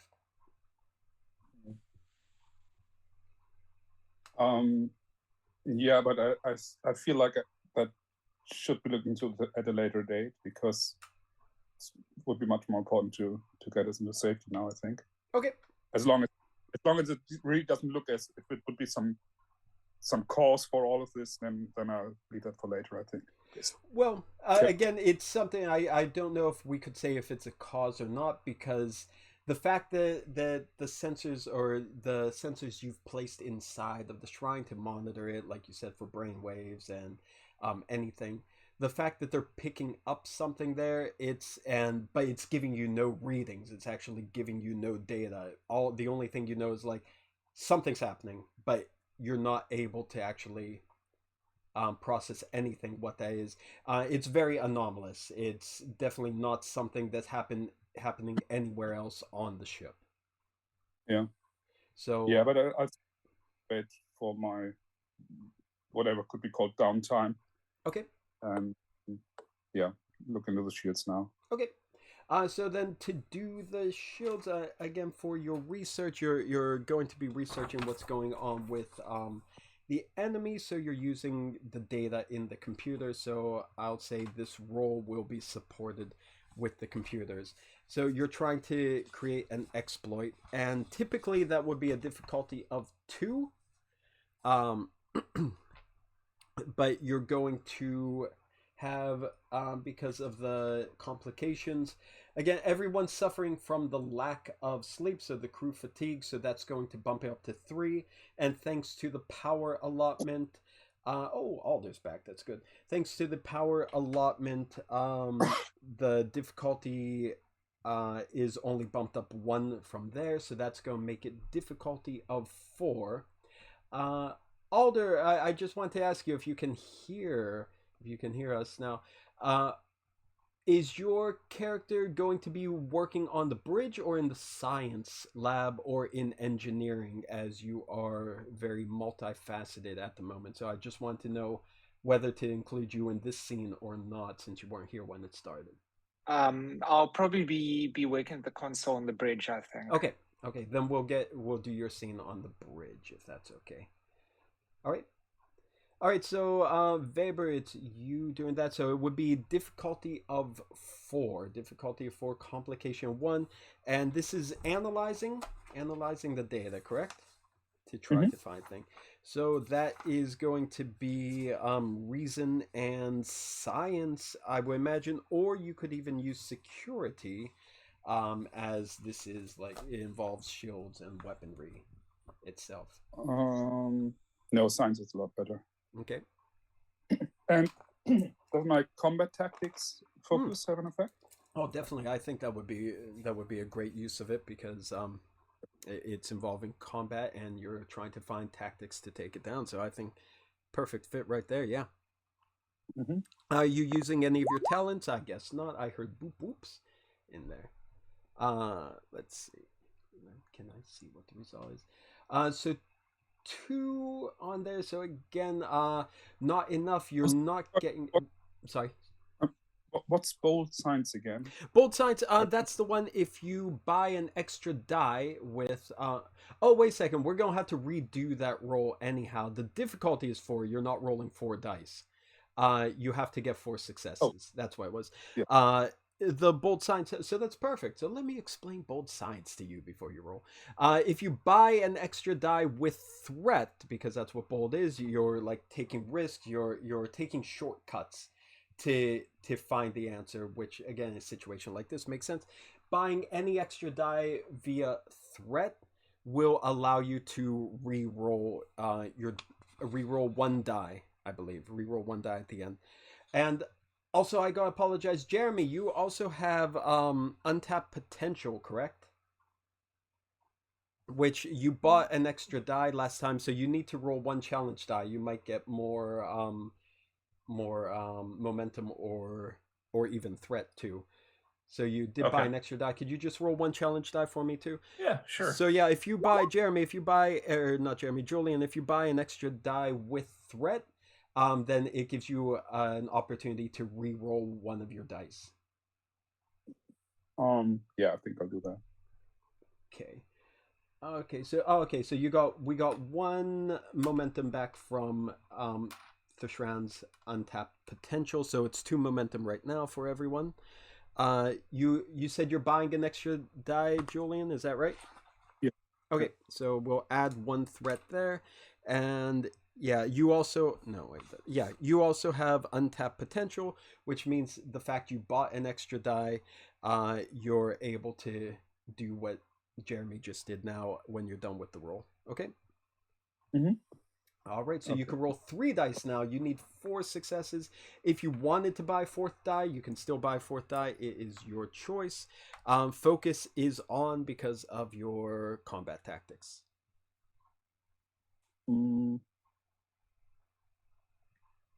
Yeah, maybe I should buy another one. And I need someone to roll for the DeGrasse Tyson too, because he's running these simulations on the computer, so computer will count on here as well. So any volunteer for that? You'll do that, Drake? I've got that ready to go. Yeah. Okay, so 1 die on the DGT. Okay. So I'm buying a 4th one then. With momentum? Yeah. Okay, so 2 points of momentum, so down to 0, so you got 4 dice there. All right, when you're ready to go. There you go, that looks good. And we need the 1 from the Tyson. And we got 1 there, so you get those 2 momentum come right back, and you are succeeding on your roll. So you're going to be running those simulations and finding you're going to create an advantage against the enemy when they come to you. Talar looks over at you as you're working, and yes, what is that? Is that about your crazy religion, or are you actually doing your job today? This is actually about our safety. About safety, what you're praying for us? Thank you, thank you. Maybe walk in the light of the prophets or whatever, right? More like modulating our shields. So now that's a religion I can get behind. What you find out? We gonna be safe or no? Yeah, I think I can play this out now. I just give him all the technical details that has found out, and he looks over your shoulder at the screen, and he's like scanning down there. Like, oh, not too bad, not too bad. I guess maybe I should start praying at night sometimes. Maybe I'll be able to do something like this. Yeah, that looks pretty clear. You might want to run it by the commander, but keep a couple steps away. Apparently, he's hugging everyone now. What do you mean? I don't know. One of the ensigns came by and said they were all hugging down the mess hall. Okay, probably shouldn't go there now. Yeah, I'm going to just have my lunch here at my desk. So it's going to take probably a couple hours to get all the data like processed, sent to tactical, working with Drake, and that if he's done filming for his TikTok channel, you'll be able to get the information to him. But you have created your advantage. Would you like to name the advantage, or what should we call it? Like enemy shields analyzed? No, actually, I thought I was strengthening ours because. Oh, you're just doing that the- one? Oh, okay. Okay. Yeah. All right. So our own shield. So analyze the data to best protect the ship. So maybe shield. Maybe anti-subnucleonic beam shield modification. That's exactly what I was going to say. I knew it. I heard you start saying it. That's why I just finished your sentence for you. Okay. I'm just really proud of Drake for remembering what that weapon was, because I even forgot until he mentioned, like, oh yeah, the subnucleonic stuff. Yeah. I've been thinking about a lot of different things with that weapon. Yeah. You want them for yourself. Okay. So you got that down. So basically your work is done. Weber, is there anything else your character is going to be doing in science, as you already have your job taken care of, or are you going to head to a different department? I mean, if I have a couple of minutes, then I have another look at this readings from the shrine, but probably would take a bit longer to really look into the details and what they could mean. Okay. No, I mean, I think, like, if once you're satisfied with your work, yeah, you could go back over the what's it called? Over the data from the shrine. As soon as Talar walks away and sees that you're no longer like doing your job, and he's done commenting on your religion thing, then you go back to doing your religion thing. So yeah, looking at it, again, same thing, that what it could be is that simply whatever the kind of energy that is happening inside the shrine is the type of energy itself is interfering with the sensors. So that could be why the sensors themselves are detecting energy, but they're not able to tell you what's happening inside there. Mm-hmm. So you could potentially try to think of a way to modify the sensors, or just how to any way to get around how would you detect what is trying to block you from detecting it. That's pretty much what's on all the data you collected in the past couple of weeks. And there's no way to modify the sensors in a way so they would at least hint at what kind of energy that is, or what. Oh yeah, what you could try. You could definitely try. Yeah. You could go for that. Yeah, you want to go for that? Mm-hmm. Since we have you on the phone right now, yeah. So you want to modify the sensors for that. We'll say that Weber, after he's done with his calculations, he casually picks up his pad with the data and just goes right next door to the shrine to try to make those modifications in peace and quiet, away from Talar and his anti-religious bigotry. You could go into there and he doesn't really get the religious too, right? Well, yeah. That doesn't phase Talar at all. That doesn't phase Talar at all. He's that's not going to slow him down in insulting you. So, you want to make adjustments. So you want to try to make them more sensitive, or just you want them to. What would be your idea? Whatever would help me to find out what's even happening there. I mean, right now I'm just getting grips, right, and I don't even know what kind of energy, but yeah. Okay.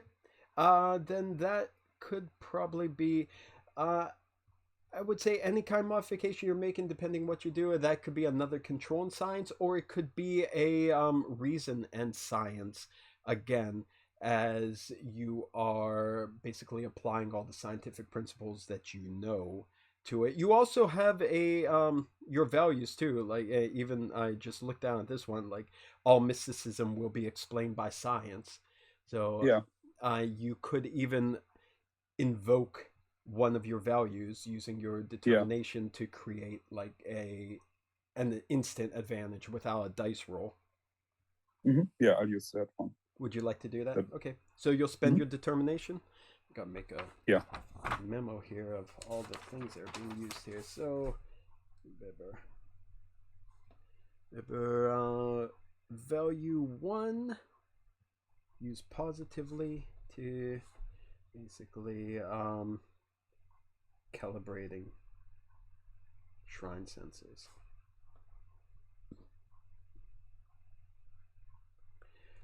Okay, so again, applying all the knowledge that you know, you're got your toolkit, you're working on it. So the next time the ship goes through a rift, you'll have your best opportunity to get actual data using like the latest techniques possible with the sensors in there.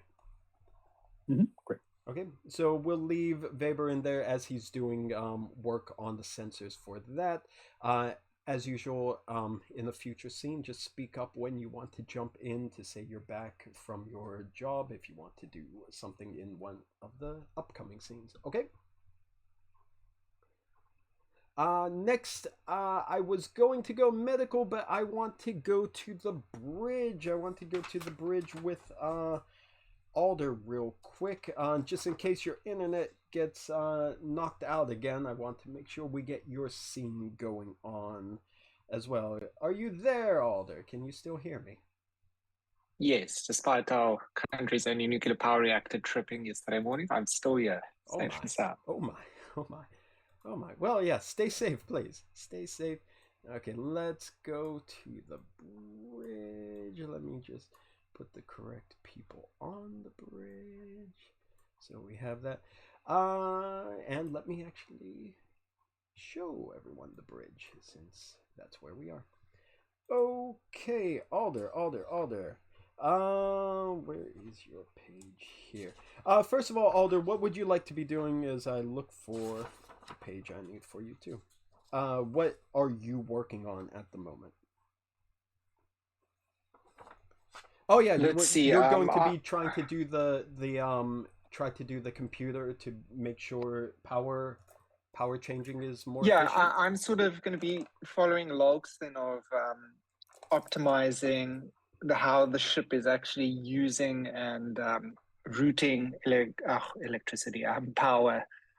So I'm going to be trying to do a couple of things. I could also use some values in here, and hopefully that works out. So I'm busy trying to reroute the secondary quantum displacement unit from my console, so that potentially engineering in particular could use power more efficiently.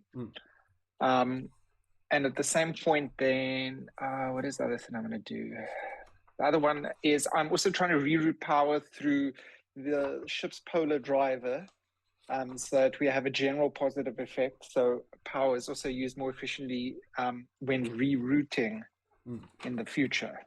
So I've got two goals here. I'm trying to prevent future issues from if we need to reroute, and I'm also trying to maximize the amount of power that engineering can currently get or use. That's good. Okay, so prevent issues of rerouting and make engineering power more efficient, right? Yes. And then I think a huge part, a couple of things will come into play for this. I think I'll be using my value of doing my part, better efficiency when working as a team. I think that's pretty much going to be coming into play here. Oh yeah, a positive definitely, aspect. Yeah. I'm debating whether puzzle solver would actually come in terms of the computer problem, but that I'm going to leave up to you to say whether that. Currently, you still have the just the 1 point determination. So if you spend it on doing my part, you'll have to either take a negative use or a challenge use of a value later to gain a 2nd point of determination back. Okay, no worries. Well, let's just stick with the 1 for now. Let's keep it breezy. All right, so you want to use the doing my part, which I think will help you. Which one? So which is the first issue you want to try to tackle? The power rerouting issues or making the engineering more efficient using power? I'm going to try and get engineering out of the way first. Okay. And then the majority of time after that, focus on the rest then. All right, so doing my part on this one then. Yeah. Okay. So you're going to, as you already explained, very technically, which was wonderful, you're attempting to increase the efficiency of power to engineering. This would be a difficulty 2 task, which is, again, it's using engineering, which has 1 point already applied to it that bumps it up another 2. And again, with the crew fatigue going on everyone, this is going to be a difficulty of 5 task. Using your doing my part though automatically gives you 2 automatic successes already as a instantly bought first die. So you could do that. The only reason why I'm not going to allow the because you could also try to use a determination to like just try instantly create an advantage, but I think with how dire the situation here is, that we still have to roll for it. But probably the most efficient way is getting those instant 2 successes, which means you need to roll 3 successes on the rest of your dice. Currently. Okay, that sounds doable. So, as usual, I'm going to have to double check with you on the rolling. And if you'd like to call for assistance from anyone, if you think somebody will be assisting you on this, of course, we could figure out how to do that assistance as well. Well, I definitely think I'll be working with the engineering department. So, James will be, I'm sure I'll be coordinating with her then. Okay. So I'm sure she'll be more than willing to assist. Yeah, and then I'm just trying to think. My focus I can use in this is obviously, let me double check, engineering prowess. Oh yeah, that's perfect. Yeah. So that I've got task roll 2. You said. It's going to be task roll 2 currently. Yes. If you buy an extra die now, here's the thing: the first die is going to cost you 2 points instead of 1. Because your determination already bought that first die that did come up as a double success. So that's how that works out. So it counts as you already bought a 3rd die that is a critical success. So any new dice will start at 2, and then the last one starts at 3. How many points do I actually have to spend currently anyway? There's 2 momentum, which 2 momentum. Both of them will be needed. Or at least 1 point momentum, 1 threat, because you need 2 points for your next die. But you also have cautious science, correct? Yes. Okay. Cautious science. I thought I got that updated. Thank God. So you have cautious science. So if you do spend any momentum to buy an extra die, you will get a chance to re-roll a single die if you need to. Okay. Because I was debating whether they would be science or engineering. Oh, I see. Yeah, you're good at both of them. I mean, what you're doing here, it's your choice, because you could argue whether you are doing the programming aspect or if you're doing the hardware aspect. I mean, if you have James in engineering doing that, then she could be handling that side of it for you while you're doing the technical computer stuff. Okay, that actually makes logical sense then. So we'll go with it like that. So cautious science then. Okay, so 2 points. And I suppose I will. Yes. Okay. And I will obviously need to buy an additional dice. So I suppose I'm ready to roll then. Okay, James, are you ready to? James, you okay down there? Yep. Okay, so what are you supporting with? You're doing the the physical connections down there to make sure it's all working, right? Yeah. Okay, so you're basically on the radio with him, correct? Where is your character sheet? What? I just saw it. Did it fall? Yes, Paul. I suppose I'm going for reason and science in this rather than reason and engineering. I'll be doing that. Focus is used. So what is my complication range at currently? For both you and for James, complication range of 2. Oh, thank God. James, your and task roll now, I bought You bought 5,000 dice, I feel like. You bought one die. You bought one die, so you're rolling 3 dice, but there's also an imaginary 4th die that's on the table with a critical success already. Okay, so task roll 3. Nice. Yes. Bo, I can send you the sheet quick if you do need it. I have your sheet. But I don't know what the hell happened to James' sheet. James, I apologize. Your sheet it's now gone. I've built the shuttle already, and I'm stealth. I'm hiding. Yeah, that's what happening. You're hiding inside the shuttle. Okay, I'll have to look for your sheet later. So I'm sorry I can't reference your stuff for you, but control engineering for you, is that about right? Yeah, I can do control engineering. Any focus that applies for you? Again, what happened to the sheet? So what are we doing first? There were two things being done. Yeah, he's doing the one this? that's trying to make the power in engineering more efficient, so maybe lessen the demands that engineering needs. Well, I've got focuses on EPS. I say that works. Yeah, that works. That's power related. So both of you have a focus on, so that's good.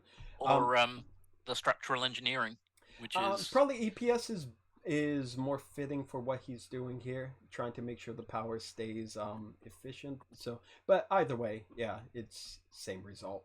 Just focus works. Now, assisting, I'm only task roll 1, correct? That's right. Okay, when you are ready. Okay. Alder did 3. Is that right? Am I saying that correctly? Yes. Okay. So Alder, you got 3, which is exactly what you needed because your value also gave you the other 2. James, unfortunately, you got a complication. You got a complication on that. So what I'm going to do is, Alder, what you're doing up there, you're getting all the calculations done. Again, that is your expertise, the whole computing stuff. You got your calculations, you know how to reroute the things. All you need is somebody down in engineering doing the physical work, making sure all these connections are made properly, connected, and you're rerouting everything as well as could be. James, you managed to assist with that, but whether it's like lingering issues or fatigue or whatever, you managed to hurt yourself somehow as you're doing that. Would you like to tell me what happened to you? Well, I think given, since the ship's been in a bit of a rough go since we first came in here, and when she first came in, she injured that shoulder quite badly. Yeah. And so, she's in one of the systems trying to reroute some, power conduits, some isolinear chips and whatnot, and gets a nice big zap as, perhaps with fatigue, she didn't reroute power when she was, reconnecting a cable, and got herself a nice big shock. Okay. There we go. Yeah, just lingering issues from unhealed injuries from the last episode. Yeah, you slipped up. Alder, while you're up there on the bridge, you see everything that you planned going well. The rerouting on the L cars showing everything's functioning exactly as it should be. And then you hear like a kind of cut off scream / yelp from James on the other end of the comms at the very end of it. I'm quickly gonna sort of just try and contact James, just double check she's okay. At the same point, I'm just going to be sending a little message to medical to send a crew member there just in case. James, are you okay? Yeah, I will be. Okay. Yep, I'll be fine. There's still a medical team on the way. And Alder, you're done with that. At least that part is done for you with the engineering, which means this advantage is going to be applied to the power in engineering, which will also take away one of the difficulty from the complication. Okay? Nice, thanks. So that works. Success there. The second thing you want to do is you want to prevent future issues from rerouting power, right? Yep. Okay. Then that is going to be a second task roll you have to make. This time there's no more, you don't have any more determination, so you're not able to apply that to this roll coming up. So if you want to think about what to do there with preventing issues from the rerouting, I'd say that's going to be, how are you planning on doing that again? That's going to be, again, computer on your side? You're going to be doing it programming wise? Yeah, I feel that I'm going through with that. So I mean, I because I've got computer expertise, I can already add a bonus D20 to my pool. As I'm obviously involved in the programming of the computer system of the ship to try and prevent any issues. Okay, cautious science, I don't feel like I can actually use again. Testing a theory, I don't think I've rolled I can get another D20 because I don't feel I've succeeded at the previous task covering the same scientific or technological field earlier in the same adventure. As far as I can understand, I don't think I've done that, unless I'm very much mistaken. But I would prefer if I had done that. Well, I think you know what you just did with engineering is similar enough that we could say that works, because it's, I mean, it's all roughly along the same lines of power management. So I'm assuming then that I'll have 2 additional die. So you get the plus 1d20 for that, for testing a theory, right? Because you succeeded last task. And then you got the computer expertise, so bonus die for programming computer system, which you are trying to do.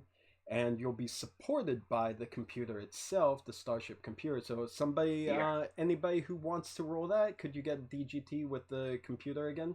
Any volunteer? I can do that. You got that? Okay, Drake wants to do it again. Engineering or science? It's going to be science and computer. Where is my DGT? It's going to be computers and science. Science. Okay. For that, yes.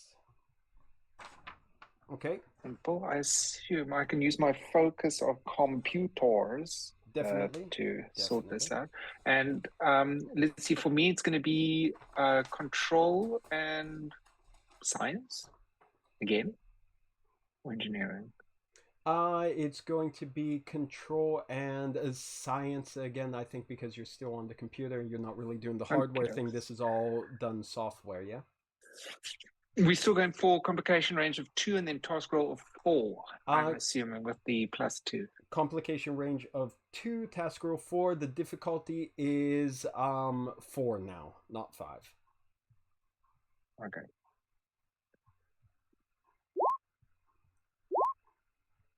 That looks successful to me. Let's see. And you get 2 momentum back. So there you go. You have now created a way of making the or preventing major issues there. So we're going to say that gives 2 resistance to the extended consequence whenever that gets triggered. Okay? Okay, nice. Thanks. There you go. Nice. Successful. Thank you, Alder. Anything else you want to do character-wise before we shift to the next department? I'm going to try, as my final thing, just combat crew fatigue by getting Talar to bring some coffee to department heads. Oh, that's a nice idea. That's a nice idea. Nothing mechanical to put on there, but I'm going to medical next with Thadagio, so might be able to use that to his advantage as kind of a support thing. Sound good? Yeah, that actually works for me. I'd like say maybe create an advantage for the next thing then. Yeah, if you want to, you could actually spend the two momentum you earned to create an advantage to help him with the crew fatigue. Yeah, go for that. Seriously, go for that. Okay, let's do that. All right, so Talar's coffee service. How's that? Hey, we already established in the last episode that you are creating a DGT coffee there. The main story arcs. Yeah.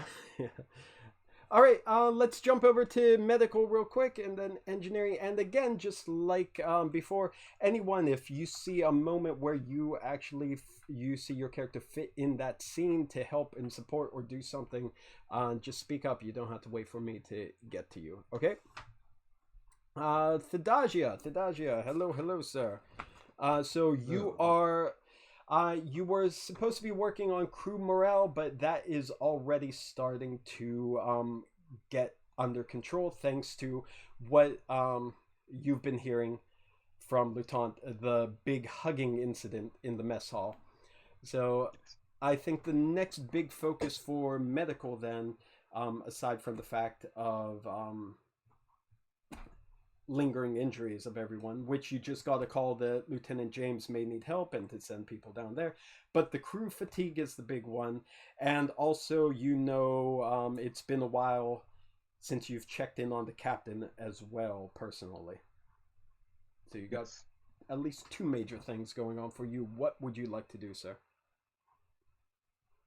Okay, before I go, I'm gonna go check on the captain. But before I do that, the last few minutes or so, I'd say 10, 20 minutes, I've been assigning some of the helpful crew that were in the area to helping me move and catalog those items that need to be assigned as either expendable and perishable, and what we really need to set aside. It has to be preserved.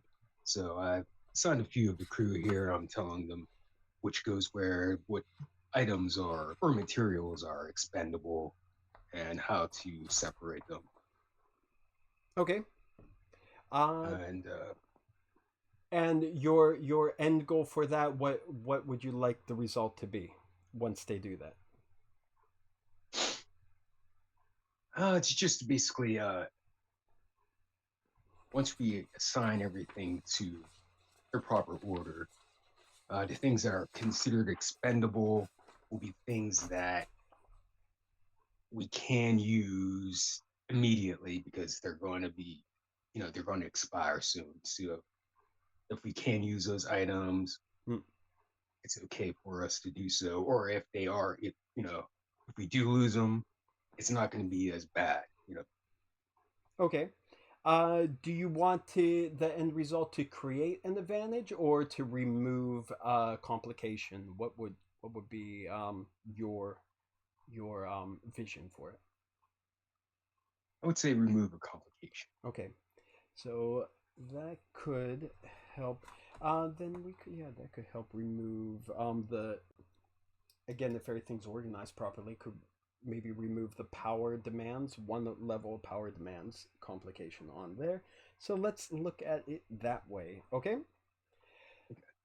Since you said you're commanding the crew, so this is probably going to be a presence role. So it could be a presence, and it could be command because you are ordering everyone to do the different things. So presence and command.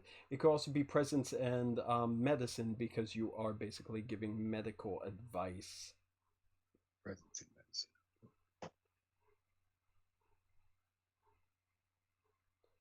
What do you think? Yes, that should work. I'm trying to roll 20's running slow. Oh yeah. Sorry. Sorry. I have to interrupt real quick. I apologize again. Julian, did we do that extra roll for untapped potential after you were done with your roll? I don't think we did. We didn't. No, we didn't. I always forget untapped potential. Can you roll me one challenge die, please? Mm-hmm.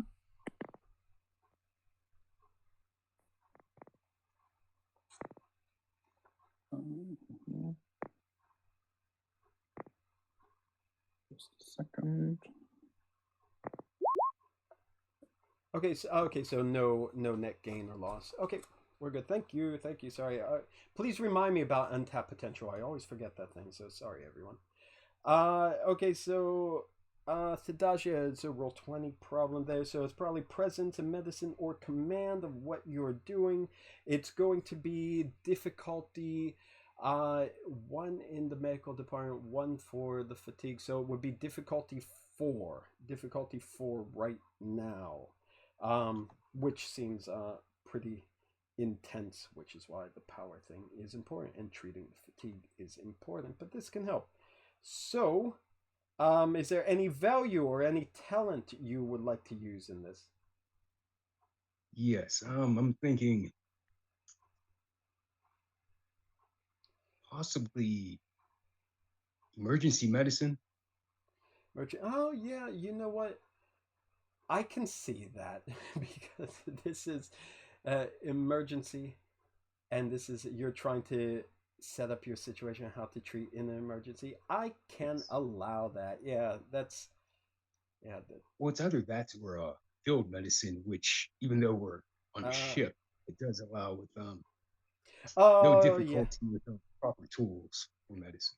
That would work. That would actually help you out really good when you do actually have to start treating someone in this situation. But for just the commanding one, I think just going with your emergency medicine focus will be okay. But this is definitely useful in this situation that you're in.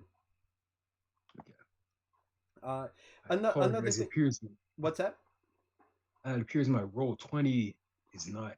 It's not working for you again? Okay. Do you have your physical dice there? I do. Give me 1 second. Sure. Gene now has a physical set of Star Trek dice, so he can roll his own dice because he was having problems with roll 20 in the last couple episodes. So he's prepared now with Science Division blue dice, just like these ones. Oh, how cute, right? All right. I do.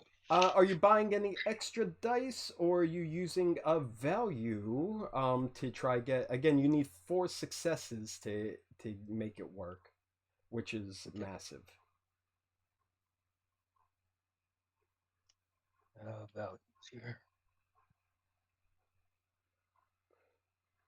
If you use a value, well, I'm always going to go with my tried and true one, which is inaction breeds doubt and fear, and action breeds confidence and courage. Oh.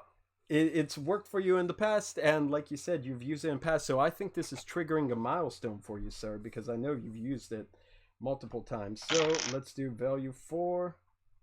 So after the game, you have a milestone, because I'm pretty sure this is multiple time used for a similar situation. Okay, so are you doing that for the double success? Yes. Okay. All right, so that's the 2 blue and then, yeah, you got 2 blue, and unless you're buying any extra dice, and you're just at the 2 blue, and anything 1 through 4 counts as a double success. Anything under 14 is a success. Okay. And as far as the black? You don't need those. You don't need those right now. Okay. Just the blue one. Physical dice. Come on. That sound is just perfect. Come on. Instead of whoop. Yes. Whoop. Oh, we got physical. Okay. What you get, sir? Yeah, right. Anything. Success is what? Every time someone rolls the dice. 14. What's that, Locke? Sorry, I was just thinking that we should soundboard it, and every time someone has to roll a dice, we get a nice little rattle of dice sound to go along with it. I think Roll20 actually has that built in with virtual dice. I've seen people use it. Really? And it has, like, it'll roll dice on the screen itself.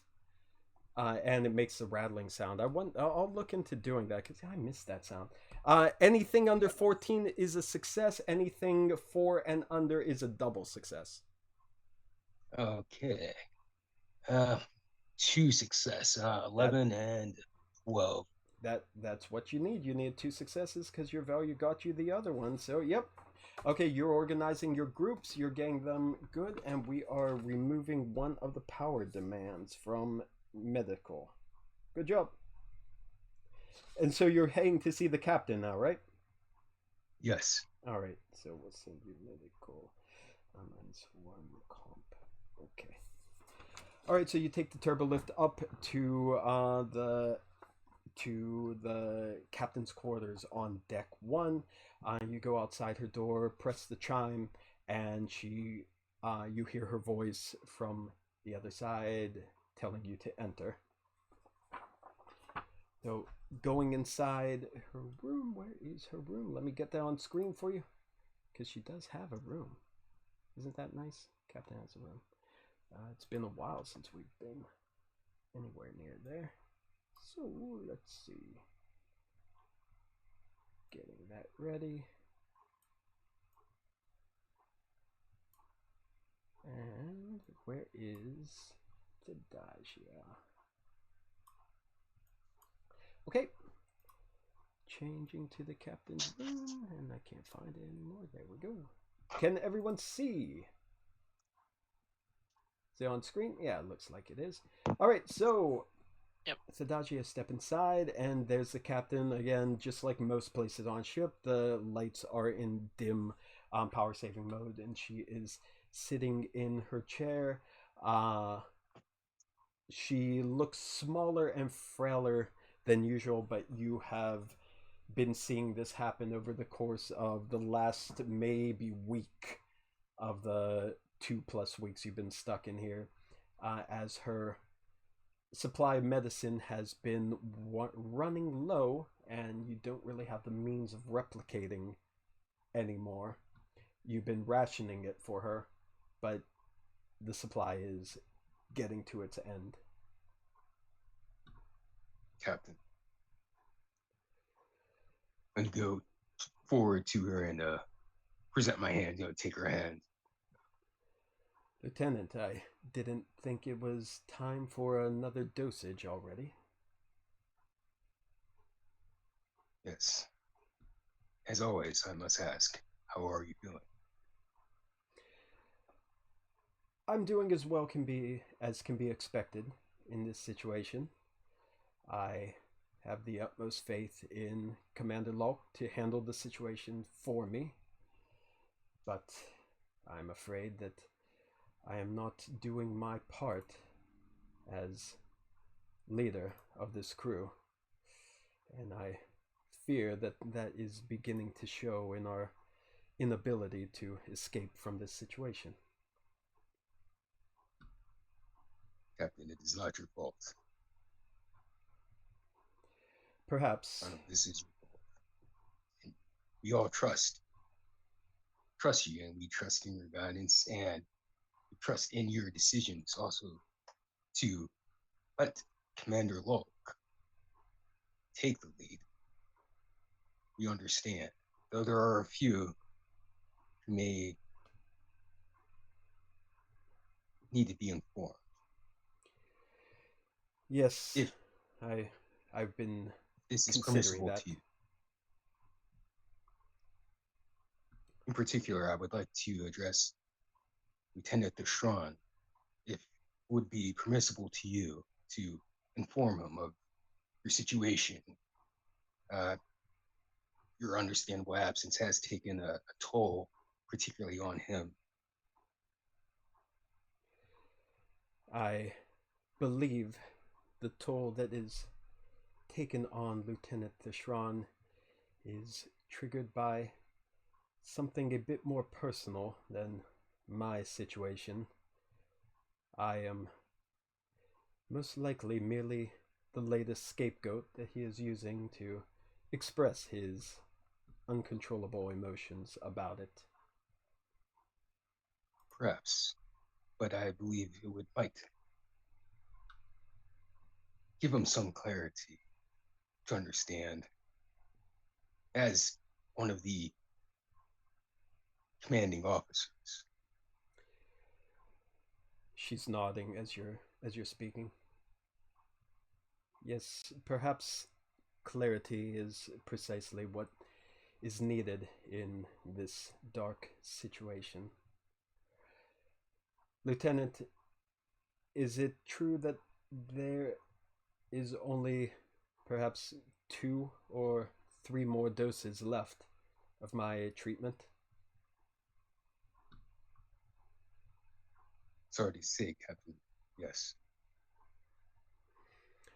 Then I believe we should start preparing for the worst in this situation, and I would have to agree with you that it's time we inform the crew, or at least the command staff, how serious this disease is. I agree. You sure though, Captain, I am still working on supplemental, but temporary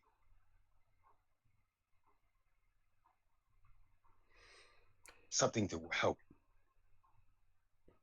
Has the crew made any progress on finding a route out of here? Not yet. Then But I have to say, in that case, no. Please do not direct your resources to my treatment. There is much more pressing matters that need to be done with the ship, with the crew. That is your primary focus as our chief medical officer. If it comes down to it, then I will accept the consequences of whatever this path takes me to. understood. And I suppose I should start preparing for such an occasion immediately. Lieutenant, can you please contact Commander Locke and have him sent here, as well as Lieutenant Thishran? Yes, sir. Thishran to Locke and Thishran. To Dajia to Locke and Thishran. Yes, Lieutenant. You please report to the captain's quarters immediately. I'll be there as soon as I can. There's no response from Thishran. I mean, isn't he stuck in his crew quarters anyway? Well, he's told to stay there, but at the Okay. same time, yeah. It's like, now you be a good boy. Don't you come out. Okay, so calling them to the captain's quarters. So maybe they'll go, or maybe one of them will go. We'll find out in a moment. But first, Lieutenant James, it's been a long time. We gotta get to you too. Lieutenant James, please tell me quickly what you are doing. Well, my complication range is now down to 1. So everything's working fine down here. Well, there you go. Yeah, look at that. things are on the up and up for you, aren't they? Probably right now I'm being seen to by someone in from medical, from being zapped by a console. Yeah. So yeah, probably one of the lieutenants or ensigns from medical, an exhausted-looking ensign, is scanning you with a medical tricorder, and just looking almost like they're asleep on their feet at the same time. And Lieutenant It's probably James, convenient because James probably looks pretty much the same at the moment. pretty much, too. yeah, pretty much everyone looks exhausted, so he should be scanning himself, not you. Lieutenant, when was the last time you were off duty?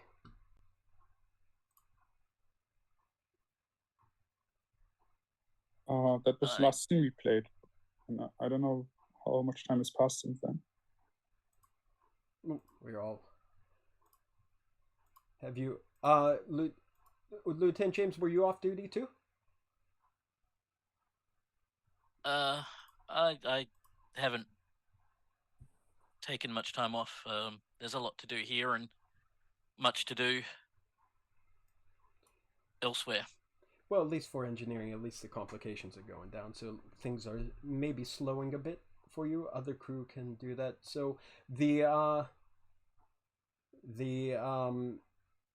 keep forgetting the word. The sick bay attendant who's checking you out, saying that you definitely need to take some time off, and he's going to put that into his official recommendation that goes straight to the CMO and goes straight to the captain as well, saying that you are definitely more overworked than should be, and you have lingering injuries that need to be addressed immediately. Well, I'd say that when we get out of here, we'll all rest. Until then, I think there's lots to be done. A ship to save. And is there anything in particular that you want to do right now in engineering, now that you got a lot of it already taken over?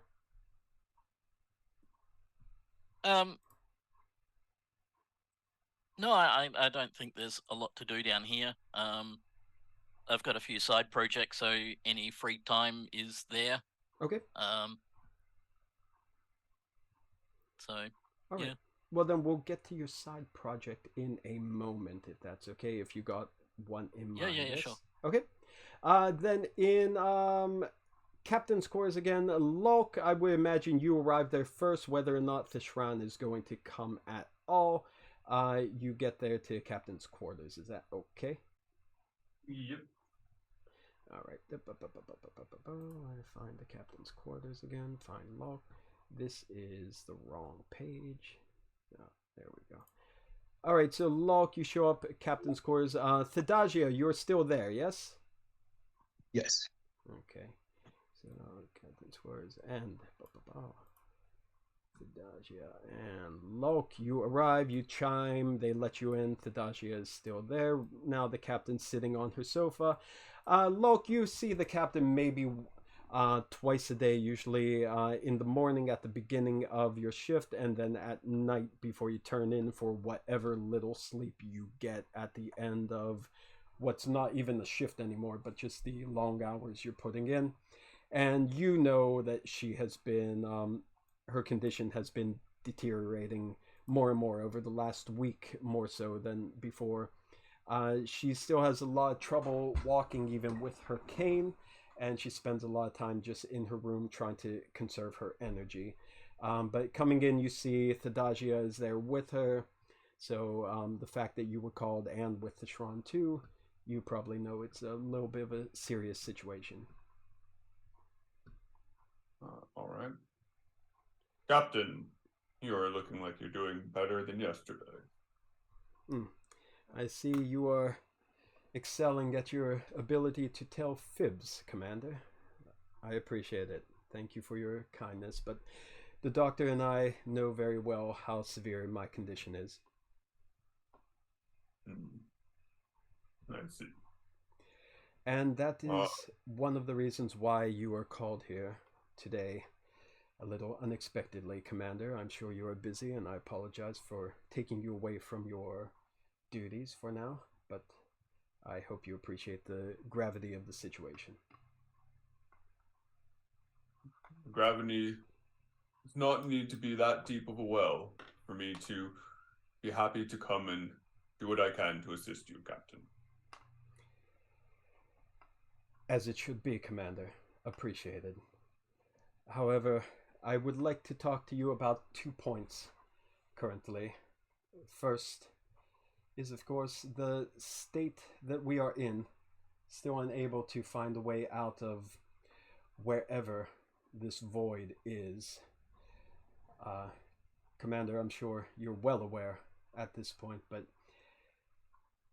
the doctor knows that my condition is worsening and the treatment is about to run out.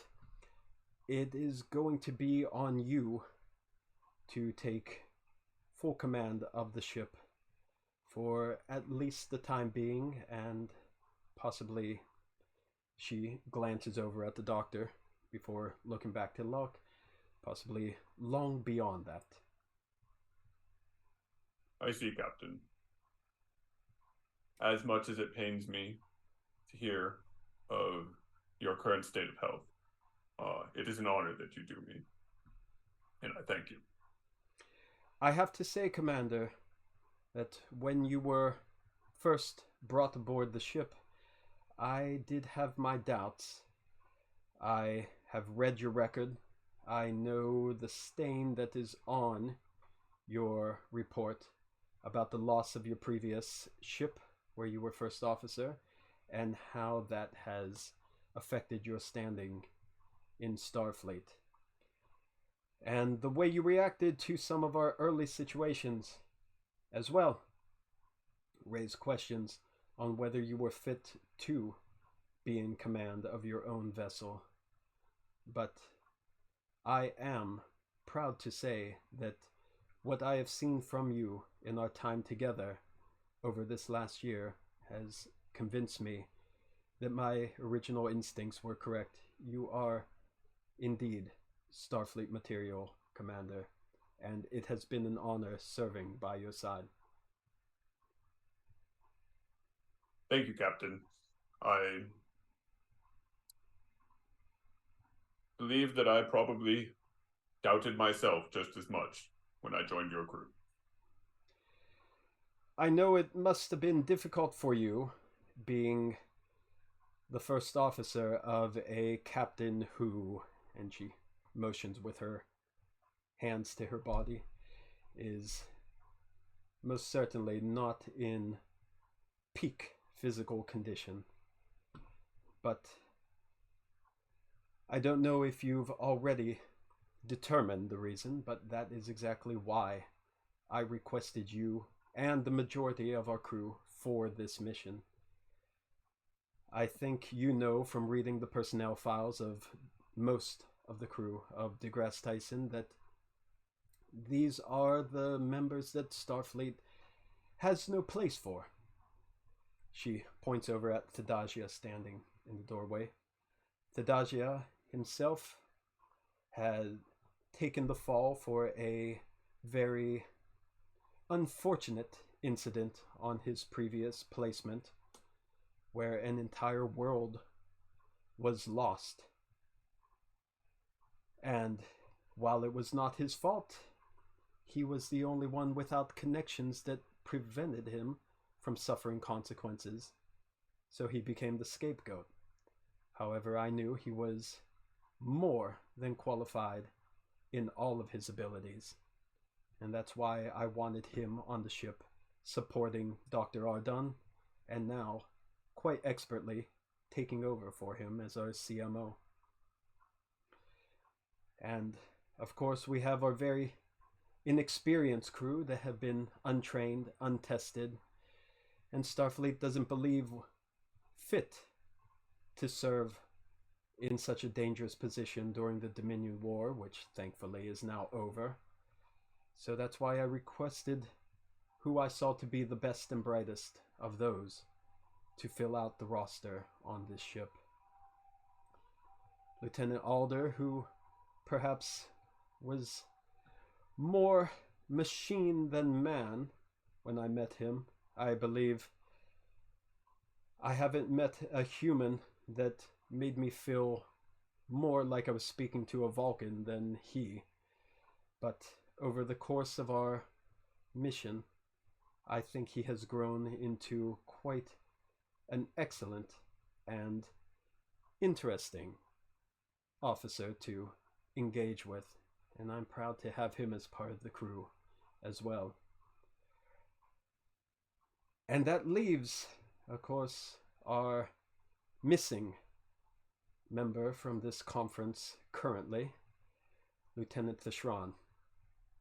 As I'm sure you know that there's a lot of issues going on with our helmsman. Thishran, are you showing up to this call or are you not coming? He's pretty hot. I don't think he's going to be leaving. Somebody's going to have to come get him. Okay. Just want to know before I continue. Okay. I should have been more forthcoming with you, Commander, about the state of Lieutenant Thishran. However, it was a personal issue, and I was leaving it to him to either make it known or to deal with it on his own. But I believe current events have exasperated what is going on in his life. Are you privy to that information, Commander? I am not. She looks over at Thadagia. Lieutenant, has he confided in you with any of his issues? Not particularly. I know you as a fellow Andorian, you seem to have connected with him and bonded more than some of the other crew. So that is Yes. unfortunate that he didn't share with you. And of course, Lieutenant's file is empty when it comes to the information. However, I think it's time that we make it known, as I don't believe he is going to join us for this meeting as well. He is in a relationship with a very fine associate of mine. I don't believe that he's even aware that I know his fiancée, Ramal. She is the one who petitioned me to invite him to a position onto DeGrasse Tyson, as he was about to be expelled from Starfleet Academy. She believed that this was his only chance at redemption and finding a way to cope with what is happening to her, or perhaps I should say what has happened to her. Because much like myself, she was suffering from a very debilitating illness, and before we entered the comet, we got word from Starfleet Medical that she had entered the final phase of her battle with that disease. And from the time we have spent stuck in here and disconnected from the outside world, I think Thishran knows as well as I do that she is not going to be there waiting for him when we do get out of here. I see. His actions do, while not justified, seem less surprising given these circumstances. And I must say that perhaps Lieutenant, or Ensign Lieutenant, was correct in her assessment on how we should handle the situation given him. So, as I'm sure you have heard of events from earlier today, I believe that I have taken the right course of action in not handling it in the Klingon manner that I might have preferred to do in my past. Captain Savik nods, like, yes, at first I believed the report was a mistype, and then I realized that indeed it was Hug that was typed on the report. Plus, I was watching Drake's TikTok channel, and I was surprised to see that instead of doing the backpack dance, he was live streaming a very interesting confrontation inside the mess hall. And again, I must commend you on embracing a new path in problem solving, Commander. If you could see behind her visor, she winked when she said embracing. However, in the situation we are in, I believe that Thishran is the best pilot and the most talented for getting us out of these situations. So while he may be in a very unstable state of mind currently, and while he may not believe he is fit to be in Starfleet, it was the wishes of the one he loved that we redeem him. And I made a promise that we would do our best. And I would not like my final act, while I'm still alive, to have failed such a close friend of mine. We will not let that come to pass, Captain.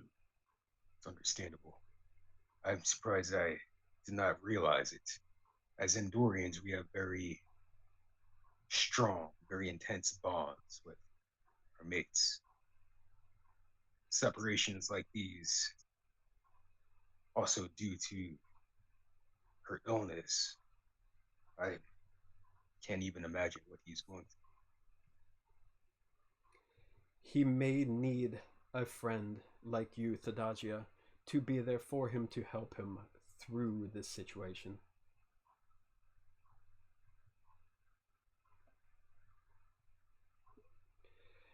However, the next step is, of course, to let the senior staff know how dire my own situation is. Commander Locke, if you can spare it, if you can pull the crew away from what they are doing, I believe we need to assemble for possibly my final meeting with them.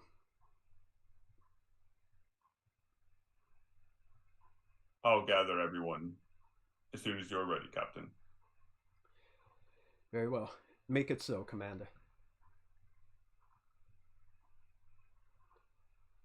Okay, are we good there? I'm going to stop that scene there, and we are going to have a scene in the conference room with everyone, except right now there is a chance for any single person to create your own scene of something you want to do before that occurs. So anyone that's been holding on to something, let me know. Yeah, I've not done anything yet. And just to confirm, when Weber was looking at the shield, he looked at ours, not the enemies, right? Weber, would you like to explain what your process was? So I don't want to speak for you. Yes, that's what Commander Locke said the priority was. First strengthening ours, and then if there's the next step would be looking at ways to get through the enemy's shields.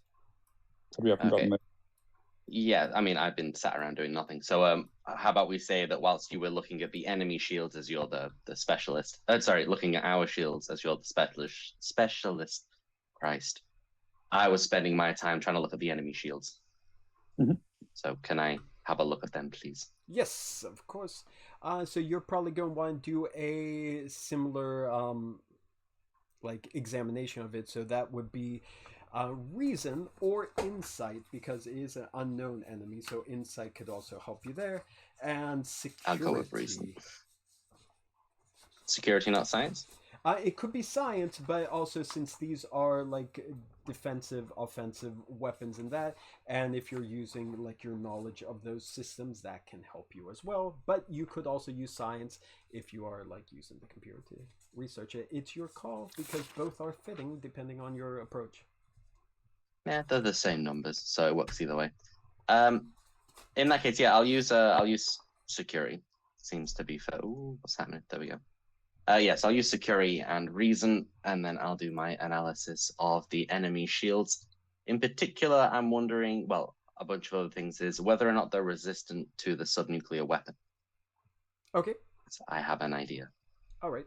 So again, that is going to be... we're using computer for support, so who wants to roll the computer support on that for Drake? Who's good with that? It's going to be, for Drake, it's going to be, again, difficulty of 2. Crew fatigue bumps that up to 3. And you are using, you're using your security console, yes? Yes, so that would be shipborne tactical system. Yeah, so that's also bumping this thing up to 5 then. As I'm using the tactical, does my focus count? Oh yeah, of course. Cool. Yeah. And I would also like to buy... Who's rolling for the DGT too? Anybody got the thing open? Nobody?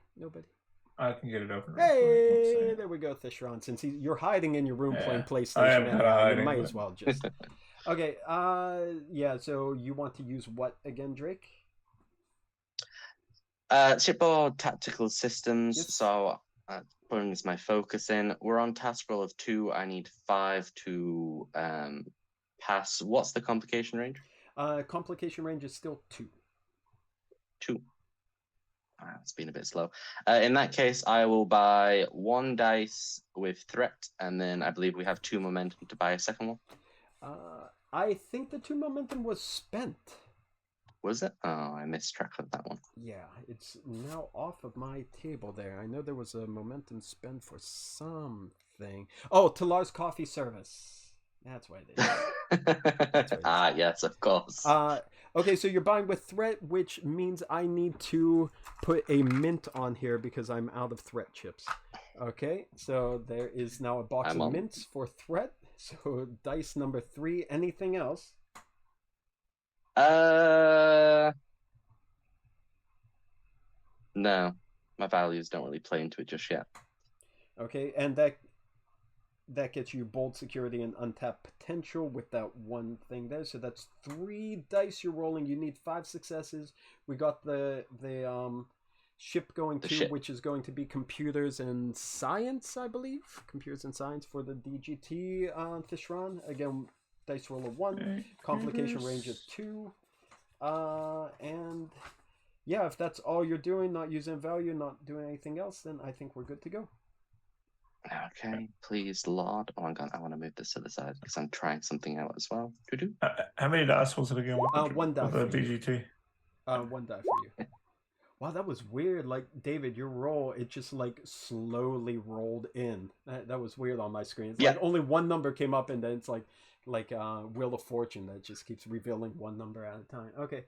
All right. Oh, really? Okay, that's different. Yeah, I see it. That was strange. All right, so got 4 right now, and you do get a re-roll, David, with with the bold security. So bold security. Roll 1 die. That's a 0, Please. I imagine. It's blank. So 1. That's a 5. Oh, that was dramatic for me because it came up blank, and then the 1 showed up late again. Okay, so that's it. That's 5. That's perfect. You got exactly what you needed, right? Lovely. 2, 3, 4, 5. Yeah. Thanks for your bold. Everything. Yeah, it's working out. And then 1 challenge dice. Yep. Roll that. Oh, that is 1 momentum gained and 1 threat gained. So I will use a pack of tissue for the next threat point. Okay, Damn. There we go. I have never had this much threat in the 2 years we've been playing the game. This is insane. And I haven't been spending it because you're all in such a horrible situation right now. Like, it just feels like unnecessary punishment at this point. But don't worry. There's plenty of stuff in here to use threat for that we'll get to eventually. So don't worry. I know you're all waiting for it. Okay. So David, you got your enemy shields analyzed, right? And you're trying to look for whether those weapons will work against them, correct? But generally how the shields work, any weaknesses within them, but also with a point on, are they defending against their own subnuclear weapons? Okay. We'll just say that creates the advantage of what I thought Weber was doing earlier, but we'll give it to you. So enemy shields analyze, which there's nothing about it. Analyze. How the hell do I spell that? Where'd the L go? Analyze. There we go. There's nothing about the shields that suggests that they are any more resistant to subnucleonic beams than any other energy source. So potentially the weapon would affect them just as it affects you. Okay. Otherwise, but you got a good reading on how the shields work. So you got a little bit of an advantage on them after that. Okay, so you're just staring at your tactical console and you're getting all the data and you're keeping it in mind there. Like, I just want to also comment to everyone so far, bravo on these rolls. I mean, huge difficulty spikes this whole episode, and everybody's nailing it. I'm proud of you all. This is great. Good for you. Good for all you. Gonna come to an end. It's all gonna come to a crashing end. Anyone else want to do a scene or do something before the meeting with the captain? Well, except for my spectacular role. That's true. But that was a support role, right? Yeah. So that doesn't count. we could forgive you for that, right? Anyone else want to do a scene, a personal scene, a role play scene before the captain thing? Thishran, are you going to be there at the meeting? You see, all senior officers were called for an emergency meeting with the captain. Yes, that's what I'll go to. He'll be there. Okay. Drake was going to drag your ass if you went. He'll be waiting with another chair. Be like high school again. Door opens. Boy, you best get your ass out of bed. You got school in 10 minutes. Mom. Okay. All right. Nobody else wants a scene. Then let us go to. There are just so many pages right now on Roll20. We've been playing so long, and I haven't deleted anything because I keep thinking, oh, eventually we're going to go back here. So it takes me a half hour to find them. Okay. Let's see here. Okay, everyone sees the screen, yes? Yep. All right. Yes. So everyone's Don't in see there, the Shron. and then the door opens, and Thashron, fashionably late, sulks in, sits down at the opposite end, I'm sure, unless you want to move where you want to sit, Thashron, but I'm guessing he wants to isolate himself from everyone. Oh, yeah. No, that's perfect. The birthday seat, as they call it in Japan. So Yes. he gets to sit at the opposite end from the captain, and she has been patiently waiting for you to attend. And when you walked in, she gives you a nod, whether or not you return it. How does everyone else react to Thashron? As you've all heard, well, you all seen him storm out, and you've all heard about the chair attack followed by the hug attack earlier in the day. Anyone else do anything? And I'm he's just gonna lucky give him enough a to nod. sit next to Lieutenant James. Yeah.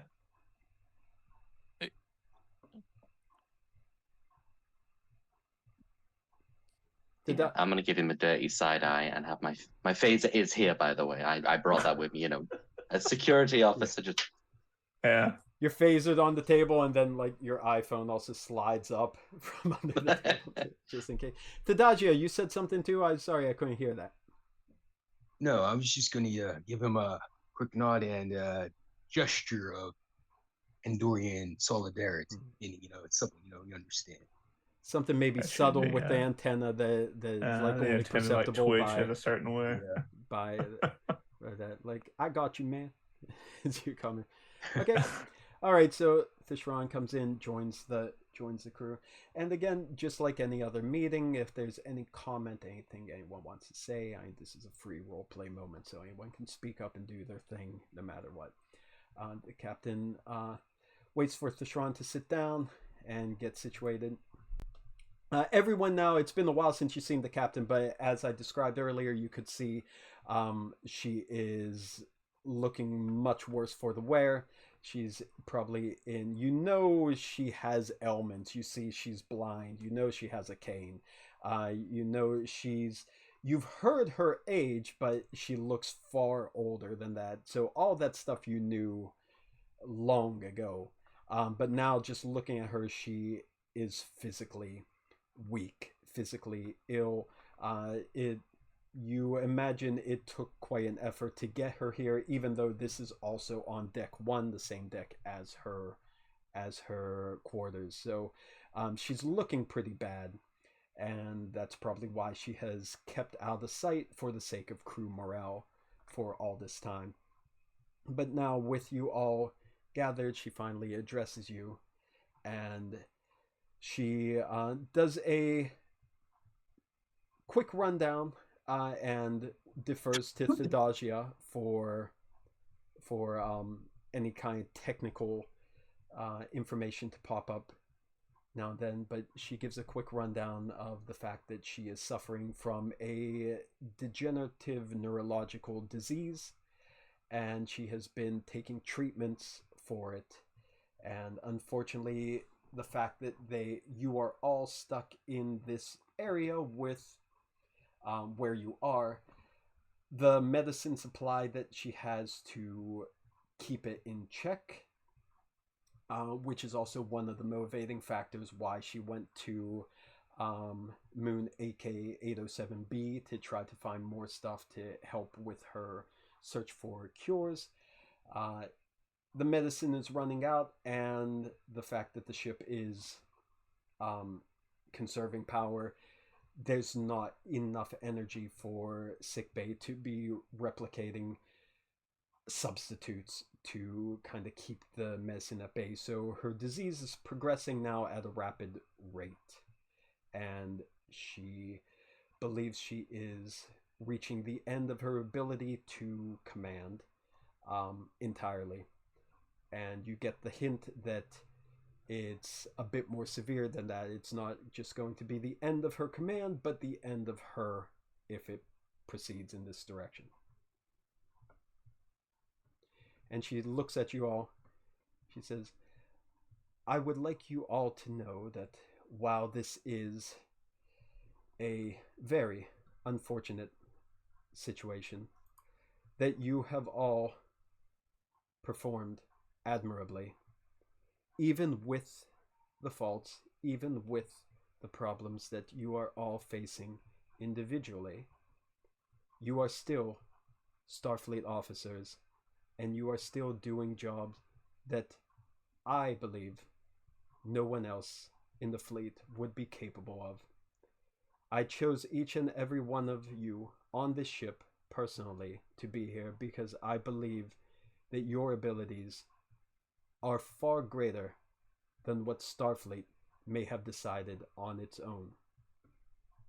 They don't see the advantages that you bring to your respective positions, and they don't believe enough in giving people second chances. And that's what the DeGrasse Tyson is all about. My second chance is coming to an end, so it is your turn to take over and lead the ship out of here and to safety and to complete your mission as I know you can do. I do not wish to alarm the rest of the crew with my condition, so if you would extend to me the decency of being able to retire from this position quietly and taking over in my stead, I believe that would serve the greatest purpose for getting us back to the galaxy where we belong. And I would like to apologize directly to you all for keeping this information from you for so long. I didn't think it would ever reach this point where I had no other opportunity and no other option to get through this. But facts are facts, and this is where we are. So I would like to now officially confer command of DeGrasse Tyson over to Commander Locke for the duration of this mission. Commander Locke, will you accept the assignment? Yes, Captain. With that, I stand relieved. Thank you, Captain. It is an honor. She nods.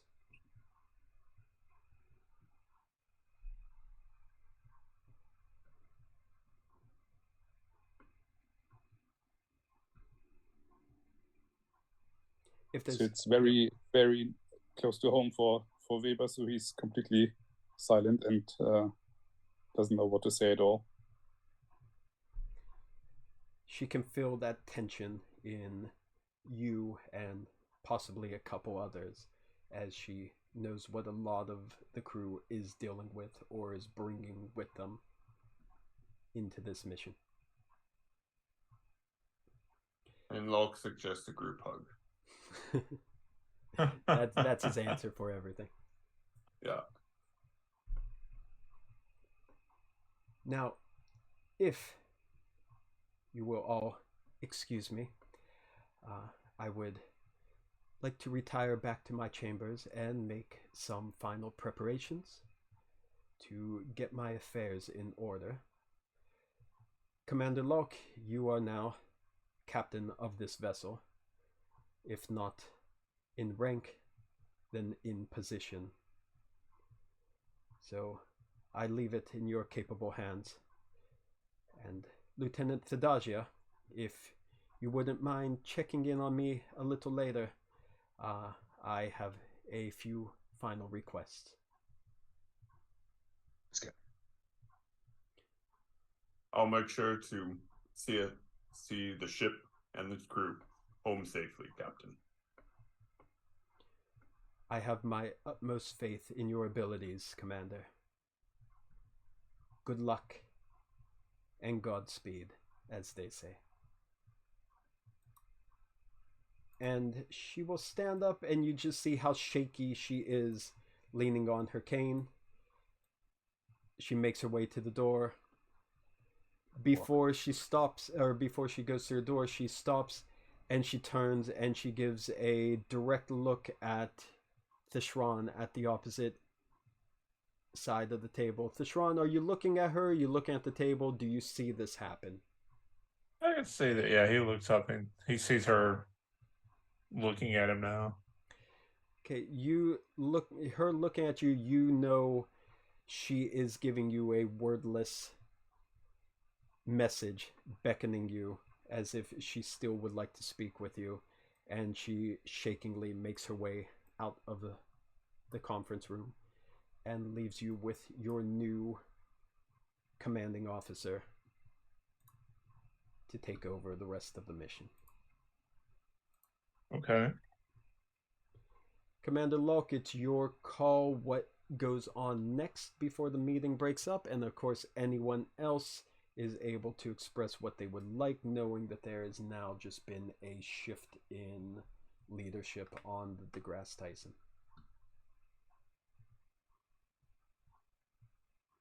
As much as it pains me to have seen this situation come to fruition, I believe that our current mission does not allow us to grieve properly or to focus heavily on this aspect. We all need to continue to focus on our individual problems and work towards the completion of this mission and the safety of this crew and this ship. Who is at the helm should hardly change that. I expect everyone to continue working just as diligently as you have been thus far. Together, we will find a way out of this, one way or another. Yes, Commander, despite the sadness of the situation, protocol commands to congratulate you to your new command. So, best wishes for the task ahead of you. Thank you.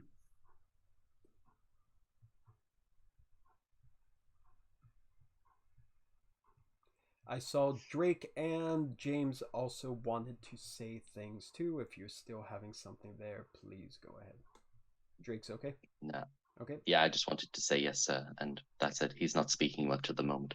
Okay. James, was there something you were wanting to add? I saw your box light up too. I was just going to say that Lieutenant James is probably just sitting there quietly with not crying, but tears in the eyes, like that sort of. The eyes are full of tears, but not literally running down the cheek, sort of thing. And so she's just sort of staring off at the moment, quietly. Okay. Anything else before the scene ends? Everyone's good. Silence in there. Yep. Okay, then Thishran, are you going to take the captain up on her silent call back to meet with her, or are you going to resume your post, or are you going back to your room? I'll follow Captain. Okay. Everyone else, you're going back to your post, or is there some other place you are heading to? Let me know. Drake will head back to the console. Okay. Would it be cynical if I exploited the situation to go to the shrine and do some meditating and monitor? No, that makes sense. Yeah. And stuff? Yeah. Okay. We'll get to you. We'll get to you with that. Yeah. I'm gonna head to the bridge and take my seat in the captain's chair, and do those adjustments. Yeah. Put the back in the position I like it. Jesse, rest of the crew, nobody knows you're the captain right now. Everyone's looking around like, who the hell do you think he is? Okay. Thadagia, you were saying something too? Yeah, I'm just going to make a quick stop by the 257, I believe it's called. Okay, Is yeah, that correct? 257. No, Yeah, we're calling it that now. What was grab it? a small Winchester, I think. Was it Winchester or Westminster? Westminster, 257 Westminster Lane. Was that the name Yes. of it? Yeah. Hey. The 257. Yeah, 257. Okay. Yeah, I'm just going to take a quick swing by to grab a small ration meal, to go. So I can take it back to you. Okay. And I'm not in a rush to head back to sick bay, so I'm just going to, while taking my meal, just make some rounds around the ship, just take a quick stroll around. Okay. Talar, I think, is already making rounds, delivering coffee too. Still, Alder, where are you going, sir? I'll be heading back to the bridge. Alder's just dealing with it as he thinks the captain would have liked, in a cold and logical manner. That's Alder, all right. That's good. Okay, so you're on the bridge. Let's see. James, engineering or bridge engineering station?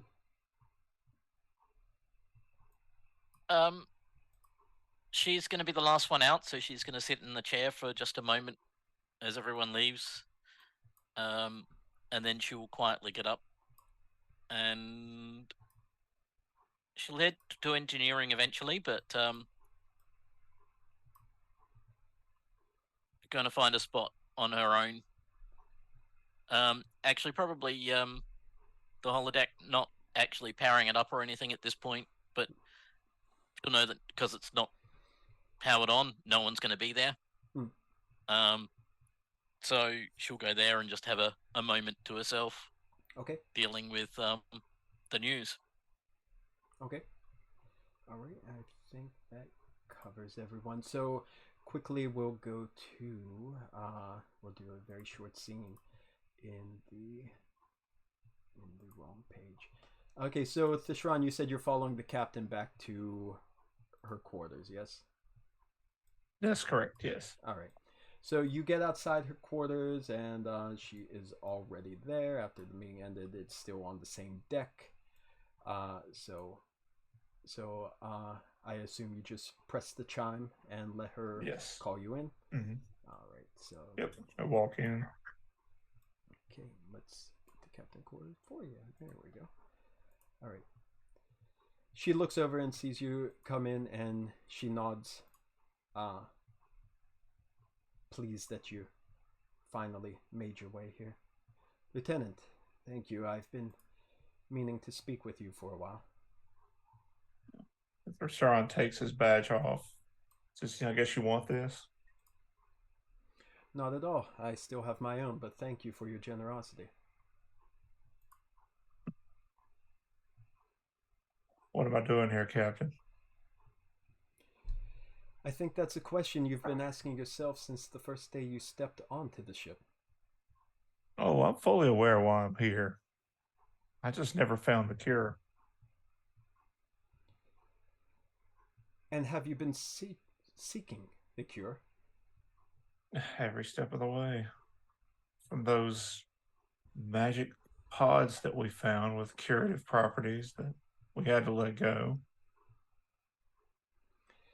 Yes, in a moment like this, I too am regretting that decision, but at the same time, that was exactly the right choice to make. Not sure it was. Well, I can understand the sentiment. I am not sure if it's ever the right choice to exchange one life for another.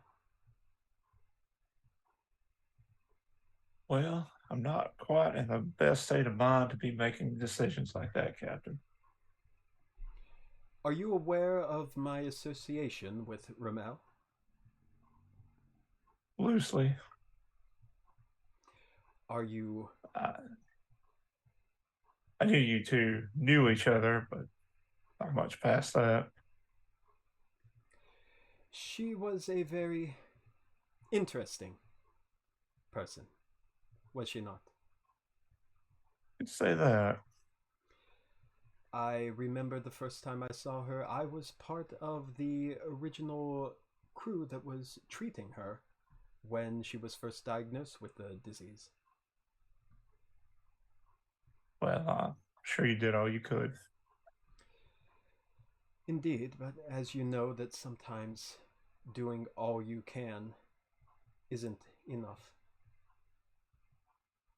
Well, I've learned that to be the case, yes. I was hoping that we would find something out here in the far reaches of space, in the Shackleton Expanse, that might give us a breakthrough on both her condition and my own. But that, too, is not always the case. No, afraid not. When was the last time you spoke with her? Only slightly, I would say 2 days before we found ourselves in this little pocket that we've discovered here. Then that must have been one day after she last contacted me as well. Yeah, that sounds about right. She wasn't doing well then. No, she wasn't. And I think we both know exactly what that means with the time we spent inside here. Are you trying to get with anything here, Captain, or are we just gonna sit here and reminisce about things that neither one of us can help? There are some things, indeed, Lieutenant, that we cannot help. And that is the point of what I'm trying to make. But there are some things that we do have control over. There are some things that we do have a say in how it turns out. Do you understand what I am referring to? I believe I do. We have two ways to go about this, Lieutenant.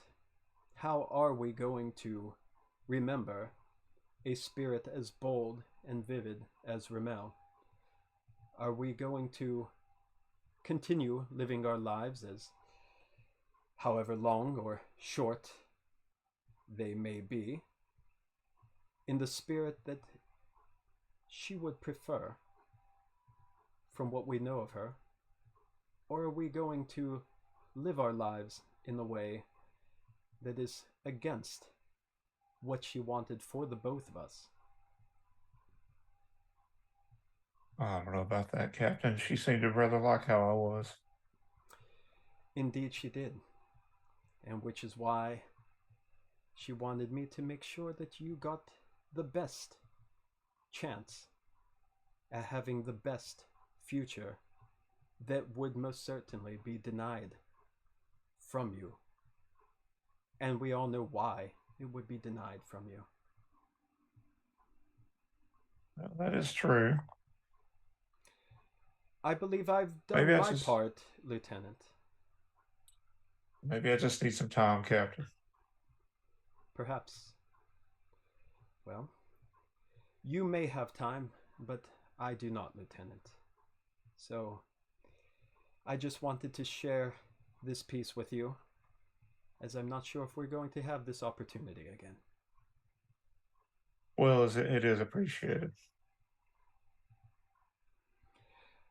I do sincerely wish you well, Lieutenant, and I hope you find the peace that Ramel was seeking for you. I don't know about that.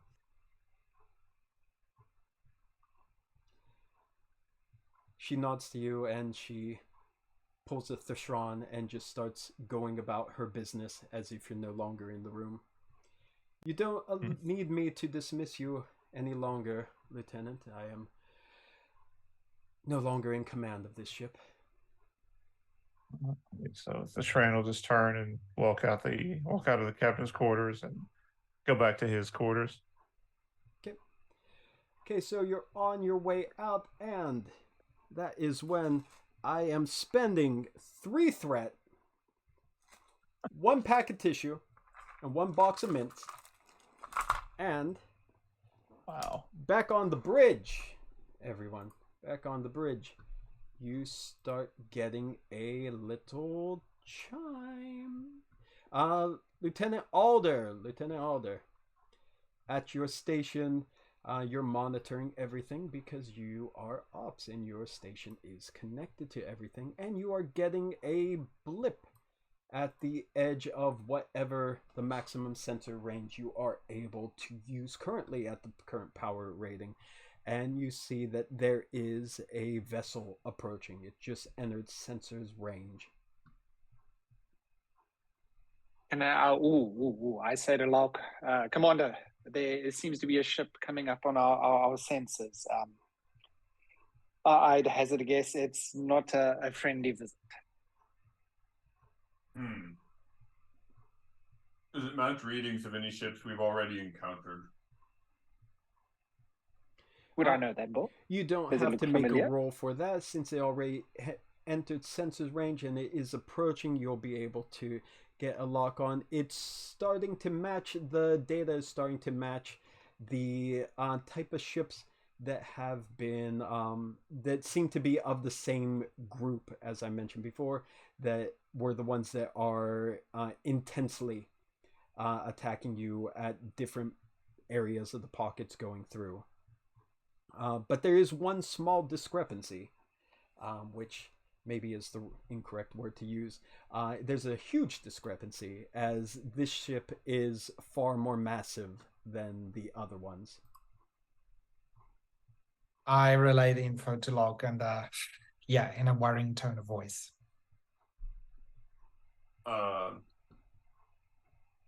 Lieutenant Drake, are you able to get a read on the combat capability of this ship?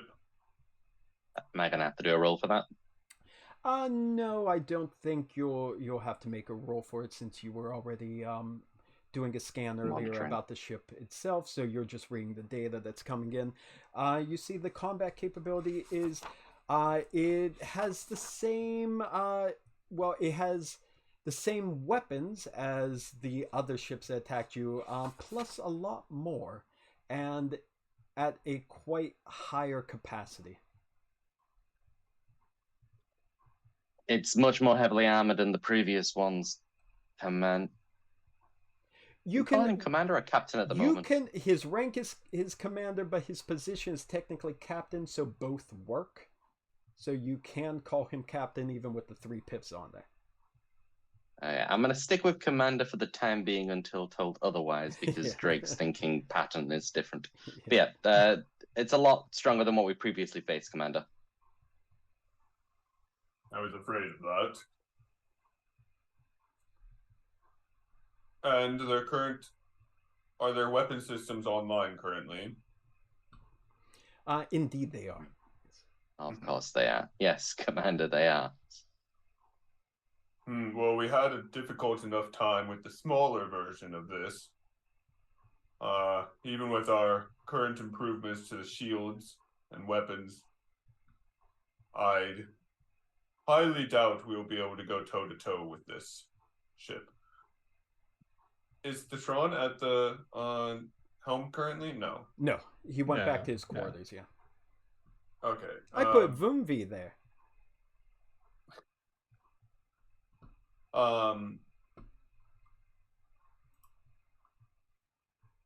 So first, I get on my call immediately to Theshron and say, Lieutenant, I know that things have been happening among the ship, both in your personal life and among others, but currently we are in need of the best pilot that we have on the ship, which is you, despite your current situation.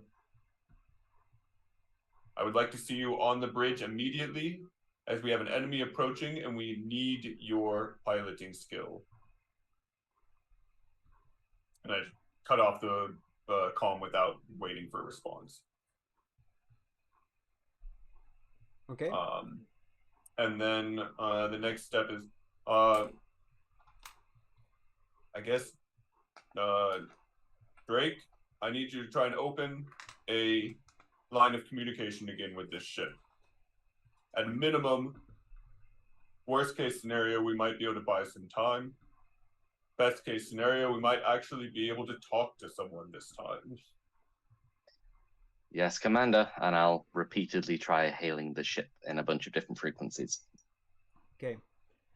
You start sending out the signal, and to your surprise, Drake, it pings back. They are accepting the contact.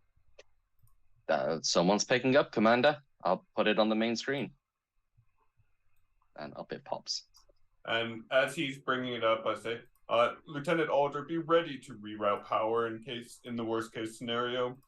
We'll put given the size of this ship, we want to focus our power on the engines and shields. Yes, sir. Okay, the screen pops onto life, and you see a helmeted, armored figure staring you down. And for a long while, seems to be looking at every face on the bridge as the signal is connected. And the unknown figure says, at last, the mysterious ship is within my grasp. And we go commercial break and end there for tonight. That is all for session 1. I just wanted to, I'm going to stop the recording and say my words soon, but that is the end of this first session of episode 9, titled, I remember this time, titled The World of the End. And that is it for tonight. So thank you all. I will be back with my comments in a second, but stopping the recording. So see you next time. Thank you for joining us. Bye-bye. Bye-bye.